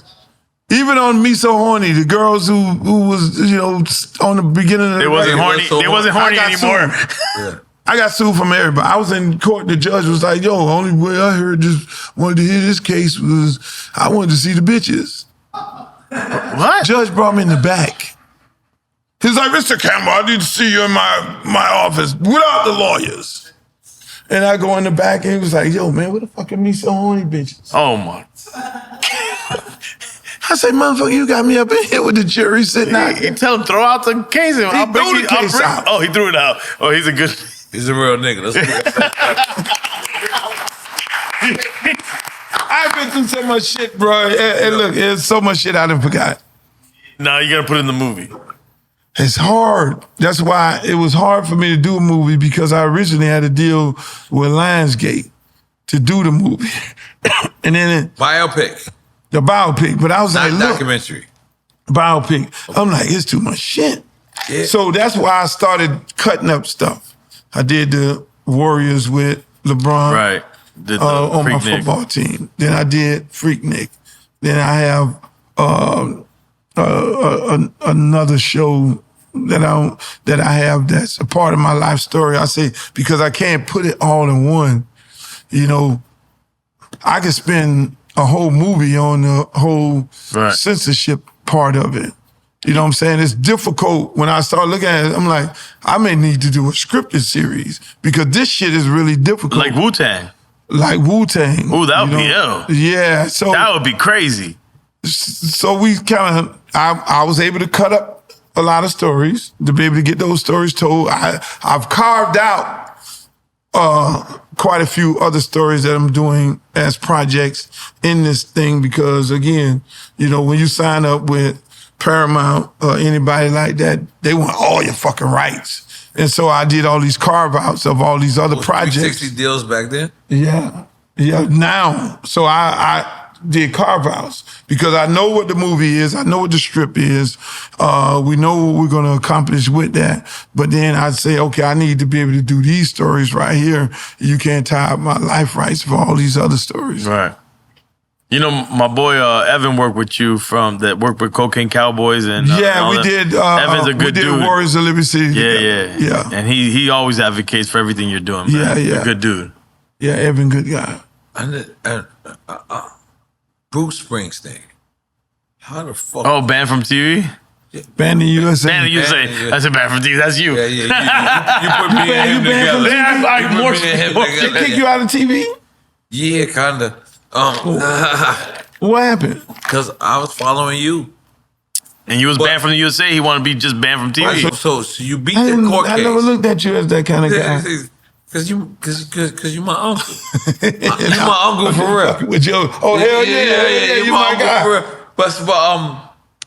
But everybody realized how big Bruce Springsteen fucking is, right? Yeah. You beat the case. How the fuck you get Bruce Springsteen to clear the sample, or did you not? Yeah, He had to have cleared We it. need to No, know. he cleared it. I mean, the thing is, Okay, what happened? That was the time I was signed on. I did Atlantic? a deal with Atlantic, The weird joint. and so they facilitated that. Tunch Aram facilitated the conversation with me, and I was like, "Yo, I want to do this song, this band in the USA. I'm gonna do this Bruce Springsteen's." Because this shit was born in the USA. And she was born in the USA. And you flipped it to band. Exactly. And I didn't want to do it similar to, I didn't want to go down the line of using it without his approval and consent. Because I just won the parody case. What? The Roy Orbison Pretty Woman parody case. So I just won that motherfucking case in the Supreme Court. And I could have clearly said that was a parody. Because these are, you're speaking Chinese to us right now. Parody case meaning that you could emulate a record a certain way and it's legal. Yeah, the shit what Weird Al, the shit that they do every day on Saturday Night Live. Matter of fact, they filed a brief in support of me where you could poke fun. I can, they can. So you could be similar to something, but you're just that's the parody. Exactly, and then you hate Save sound like what's Weird Al Yankovic? He's doing parodies all day long. Bobby Jimmy and all them. Yeah. And so those are, it's satire. So there you go, satire. Basically, so when I went, I could have did it like that, but I said, and that's why I say all these other fucking artists, when y'all sampling people's voice and shit and putting them on record. The respectful thing to do is call the person up. You know what I'm saying? Call the person up. That's why, even with the French Montana thing, I was like, felt some kind of way, like, motherfucker, call me up and be like, yo, man, I'm using your voice in this shit. Whether you sample it or whether you paid Lil Joe or whoever the fuck you paid, you got my voice in this shit. Right. You feel me? Out of respect, right. Out of respect. And so I think... Eventually... Because French is a great guy, and he's a great friend of mine. Right. And eventually, somebody's going to sample French. Right, exactly. And so I did that with Bruce. And I had the conversation with, hey, look at me, I need to speak to this man before I use this shit. Right. I want him to wake up and see me on the MTV. He cleared the sample. He cleared it. That was another bet that we all... Do you think he cleared it because he understood what you was doing with the record? He cleared it. He understood the mission. Right. That music should not be used, it should not be censored. Right. So he understood the whole vibe and everything that I was fighting for. And he was like, yo, I prove this and I believe in what you're doing and all that. It was a nice little conversation me and him had, and I was like, okay, that's some good shit. But I really think it's really important. And I love all these artists. I'm flattered by the French Montanas and everybody else who sampled my voice in records, but then at the same time, I think you should get on the phone and call, whether it's me or anybody else, and be like, yo, I just tapped in. Yeah, I just tapped in. You feel me? Or figure out how to use you actually in the record, like in the video or something. Where they at, huh? Is that considered checking in? Yeah, you gotta do it. That's not checking in, though. It's not. No, it's not. I think that's paying respect to what you're using. Checking in is when you go somewhere. That's not checking in. No, they ain't checking in. See, back in the days, they used to check in when they come to Miami, but then everybody got a little soft around here. He threw a shot at the whole city. But if motherfucker had to check in for real, hey, yo, I'm coming down. Okay, all right, okay. But now, I left some other people in control and they just fucking open their legs up. But I mean, you helped them, Luke. But anyway, meanwhile, back at the ranch, back at the drink champ. Yeah, goddamn. Yeah. I'm gonna tear this up just for 1 second. You smoked all them fucking joints? That's what you're talking about. No, that's right here. That's why you put them. Oh, okay. God damn. Well, Uncle Luke, man, we really not. I'm not speaking from you. I'm speaking from fucking all the rappers that say some dumb shit. Not dumb shit. All right, let's say the shit that they relate to. If it wasn't for you, we wouldn't have none of that shit. Do you realize that? I just go about my business, doing what I do, and I like a lot of people tell me that, and they use them legend words and all that, and I don't feel a certain kind of way. I'm humble. I'm respectful for when people think of me in that manner, and I appreciate it because for so many years I've not gotten any credit for anything or any respect, and my city has not gotten any respect and credit for the things that we've done. And so I appreciate it. I really appreciate it, but I just do the right thing. If I'm gonna fight for free speech, I'm gonna fight for free speech. If I'm gonna fight for my community, I'm gonna do that. If I'm gonna fight for hip hop, I'm gonna do that. And so wherever it leads to being, wherever it leads me to be, or where my place in history is, it becomes, all right, that's for other people to determine. Right. That's not for me. And so when folks say that, like you and you guys, give me my respect, and other people, I'm humbled by it. I appreciate it, but at the end of the day, I just go about my business trying to be the person that my old girl raised and my dad. Well, let me say something though. Hold on. One of the things that I'm most proud of, that people, they always think that Drink Champs was born somewhere else, is born and bred in Miami, Florida. Oh, yeah. I didn't know that. Yeah. So I'm always proud of that. Being from here, like I always tell people, this is from the crib, born here, with a legend from New York, but it's born in Miami, Florida. You know what I'm saying? Look how Miami and New York come together. And you know what? Uncle Luke, we truly, sincerely love what you laid down. Because I was. And Turks and Caicos or Turks and Caicos.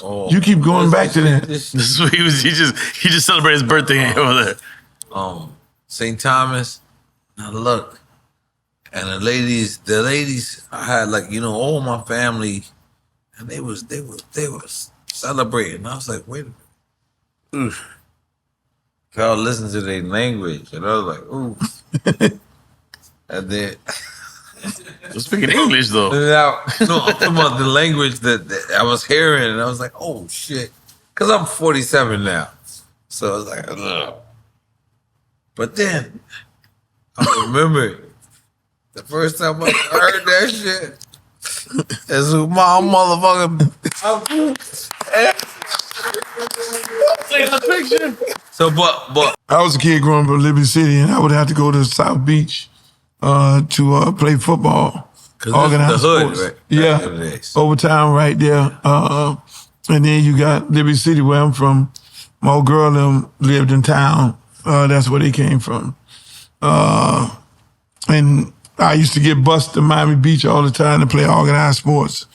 And so I always said if I would make 2 cents over my lunch money, I would have it where kids don't have to get bused 6 o'clock in the morning all the way to Miami Beach to go to high school in a city where back then, if you were black, you had to be off the beach at 6 o'clock. Other than that, you go to jail for overnight.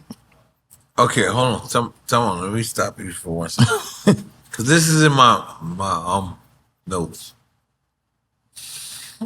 And then we all watched Scarface, right? We all looked at Scarface and we was like, we thought we was welcome. And that same beach that Scarface was welcome. He was on a beach. That black people wasn't welcome there. No. Black people at that time had to be off the beach. You couldn't get caught on the beach after 6 o'clock. You go to jail, spend the night. Even black entertainers would go to South Beach. It's like Sammy Davis and all them. They would have to leave the beach. I literally love to say Sammy Davis.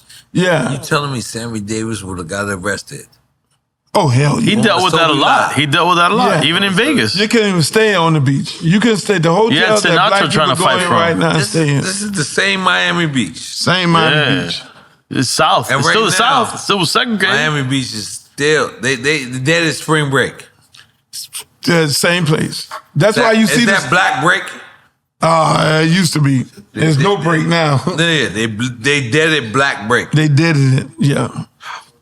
But I mean, when you know the history of Miami Beach, that is a part of their history of being racist toward African Americans. When you tell the African American you're going to go to jail and stay in the jail overnight and then get out at sunrise, I mean, how bad that can be, you know? And so, you know, people don't be understanding and knowing those histories. Like, you know, I opened up a club over there out of spite because of that. You took over Coco Bongos. Exactly. And I put the club over there. I'm like, well, I had it first. It was a strip club, actually. Really? Yeah, it was a strip club. They were trying That was a strip club? They were trying to open up a strip club on Miami Beach, and then they suckered them into building it, and they had to pose and everything, and it was like, oh, by the way, you can't get naked. So it was Luke's before Coco Bongos? Yeah. Yeah. And you did the Players Club there? The Players Bar. I remember I DJed. Yeah, I did all kinds of shit there. With yeah. Ice-T was there and everything. I was DJ there. I DJed there. Oh, no, I didn't do the Players Ball. That was something Shane did. And Mike Gardner. But you remember that one? Oh, that Mike was did first, that? Yeah, that was their first party. They actually fucking went broke. You got to hear the Mike Gardner story. No, I know all them. Yeah. They had Bishop Don Juan and all them. Yeah. I was DJing with Ice-T. Yeah. Ice-T was there. You see Mike's story, you'll see him. It was like, yo, we lost all our fucking money fucking with that party there. Yeah, and we owed it everybody. But yeah, that was some good shit. I love when y'all Miami niggas come back. By the way, as a New York nigga that been here for 16 years, this is so great. My Uncle Luke, I just want you to know, you're my uncle. I heard that lyric, Uncle Luke, we in Miami too. I want to change that lyric and say, Uncle Luke, you are my uncle too. Oh, I like that. Hell yeah. You are my uncle too. We love you, and we want you to know that this is something that I'm a New York guy. He's a Miami guy. We made this in Miami. This is your platform. Sometimes if you want to go on Instagram Live, you can. Just come here. But it's better. Just come here and go live with us. I appreciate it. I appreciate it. It's better to come here. Yeah, I appreciate it. We thinking everybody. Exactly. And fucking thank you. Go ahead, Sonny. Damn, fuck. Why the fuck y'all call him Sonny? He dark as fuck. Is that like a joke? No, that's his name. That's his real name. Sonny? Okay, they named me Sonny. Okay. Sonny B. Sonny D. D. Nobody ever mentions the Karma Center. Oh, the Carver Center. The Carver Center. I love the Carver. I used to go to Carver Center all the time. You went to the Carver Center, Sonny? I don't believe you, man. 100%. Sonny's 100%. Damn, he went to the fucking I don't Carver. believe you, bro. Sonny had hair. That's the first time I ever seen him. Did you ever do anything at the Carver Center? Yeah. And I think that he had the 8 shout out there. I'm telling you. Yeah, at the Carver, yeah. So I don't know if the Carver. This is the way I remember the Carver Center. It was an abandoned movie theater or a theater of some sort. Yeah. Graffiti everywhere. Yep. Rats in that motherfucker. Yep. But we enjoyed every show that happened in that motherfucker. Yeah, let me tell you. It's so many. Yeah, it's still closed. It's so many fucking. No, I mean, I'm sure it was condemned. Yep. Did you go to the concert at the baseball stadium? The one where I brought Public Enemy and Ice-T and all of them. What year was that? Man, let me tell you, I did that at the Miami baseball stadium. It's tore down. It's a fucking apartment. No, the old one. Bobby Martinez. What it was, Bobby Martinez Stadium, where the Orioles used to play their summer games at. And I had this big fucking concert. That was the first time Chuck D and Public Enemy ever rode on a jet, because I had a jet then, and I sent. They were doing a show in Atlanta, and then I was like, I need y'all to do this show down here, because I had the baseball stadium back to school jam or some shit. We probably had like 40,000 people in that motherfucker, and I sent my jet to pick them up. And I thought they had been on jets before. You thought they had been on jets? I thought they had been on jets. Them motherfuckers fucking Flavor Flav, funniest shit in the world. They hopped off that motherfucker like, look, I never been on no shit like this in my life. But that was crazy because, again, back then, you can have, you didn't have social media. Right, so you didn't know what they was dealing with. So my brother gave me the jet. And I would do a show here, a show there. I would do 3 shows in one night. Your brother gave you the jet? Yeah. Who's your brother? Tony Montana? Like, who's your brother? Something like that. He got 2 fucking jets right now sitting in the Pablo Escobar's your brother? We don't know this? Yeah, but motherfucker bought 3 golf courses and shit. Still got money. But so way back then, he had a fleet of jets. And so he was like, yo, you can have this shit. Just pay the fucking money on it and the maintenance and everything. Wow. And so I would do shows that you could do it because there wasn't no social media. I can do a show here, a show there, a show there. I had to party somewhere else, and I'd fly to these different places and do 3 Close shows enough, a night. Nobody would know, right? Yeah, so when I did that show, I was like, oh, let me just send my jet there to pick you up. That's why I be laughing at people right now with these jets and these yachts and shit. Right. That's what when me and Big did the song, he was like, Deep Throat on Luke Boat. When the moon rises, I'm coming in your eyes is just the way players play. Every day, we was on my boat. And then we went to New York. And then he did the fucking song. I was like, this motherfucker sitting up in there like this. I'm like, okay, we done cut this song. When Big gonna go up in this motherfucker? That motherfucker went up in there and hit that shit. Fucked me all up. One more thing, and I just remembered that I wanted to ask you this. How much did Blowfly have an influence on you? Major. It was more so Mr. Mix, because Mr. Mix was the one who was doing the music, and was doing all the samples. I loved the Leroy Skillets and the Blowflies of the world. Because they was talking crazy on their records. Because I had them records, Mix had the records. That's why me and him was able to connect. Right. Like how we connected. That's what brought y'all together. That's what, yeah. Okay, I get it. Right. Through that, because, we was on the same vibe, and then if I'm like, man, I'm DJing, I'm playing Firecracker. Man, that's a hot song that we DJ'd here. Right. The breakbeat of that. Hey, Mix, do this right here, and then I'm looking at this movie, Full Metal Jacket, this girl on there talking about me so horny, put that shit on there with the Firecracker, and that shit gonna pop. Right. And so he would go cook it up, and all the then he would add the Blowfly, the Leroy Skillet, the Unaster. People didn't know she was on fucking Sanford and Son, but cursing like a motherfucker. Yeah. How happy are we of DJ Khaled, man? Shout out to Khaled, man. Shout out to Khaled. Quick. We love Khaled. The fucking He's doing his motherfucking thing, man. I'm fucking nasty quick, dude. Hey, can you believe that shit? Yeah. The motherfucking traveling phone salesman. This nigga like the nasty quick. That motherfucker sell everything. I love it. It. That's my guy. Come on, everybody makes some noise with DJ Khaled. And you say he sell everything. Like Khaled, that's what Khaled do. Yeah. Khaled sells everything. He's been saying another one since back in the day. Another one. And guess what? Quick, another one. And this is another bun. That's what they call it?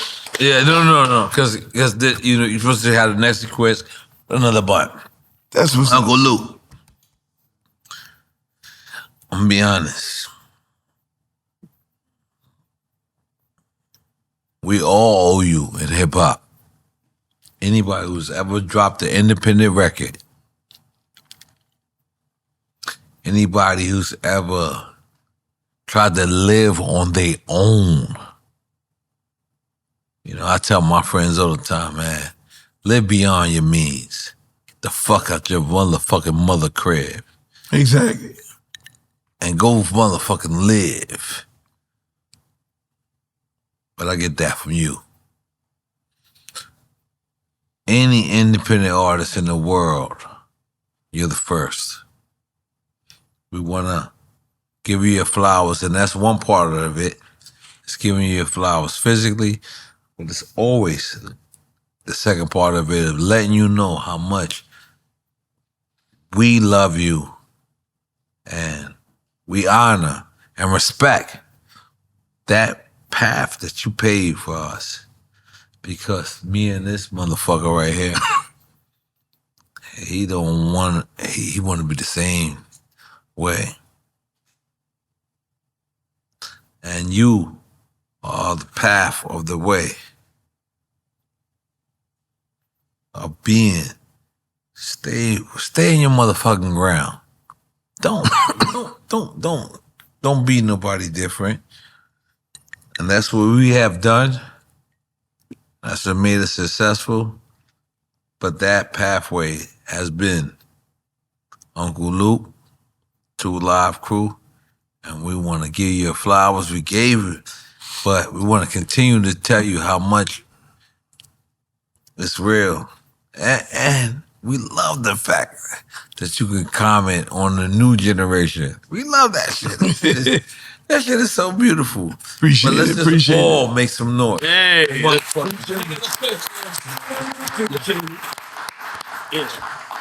I'm gonna finish my. Thank you, man. Let's go. Appreciate you.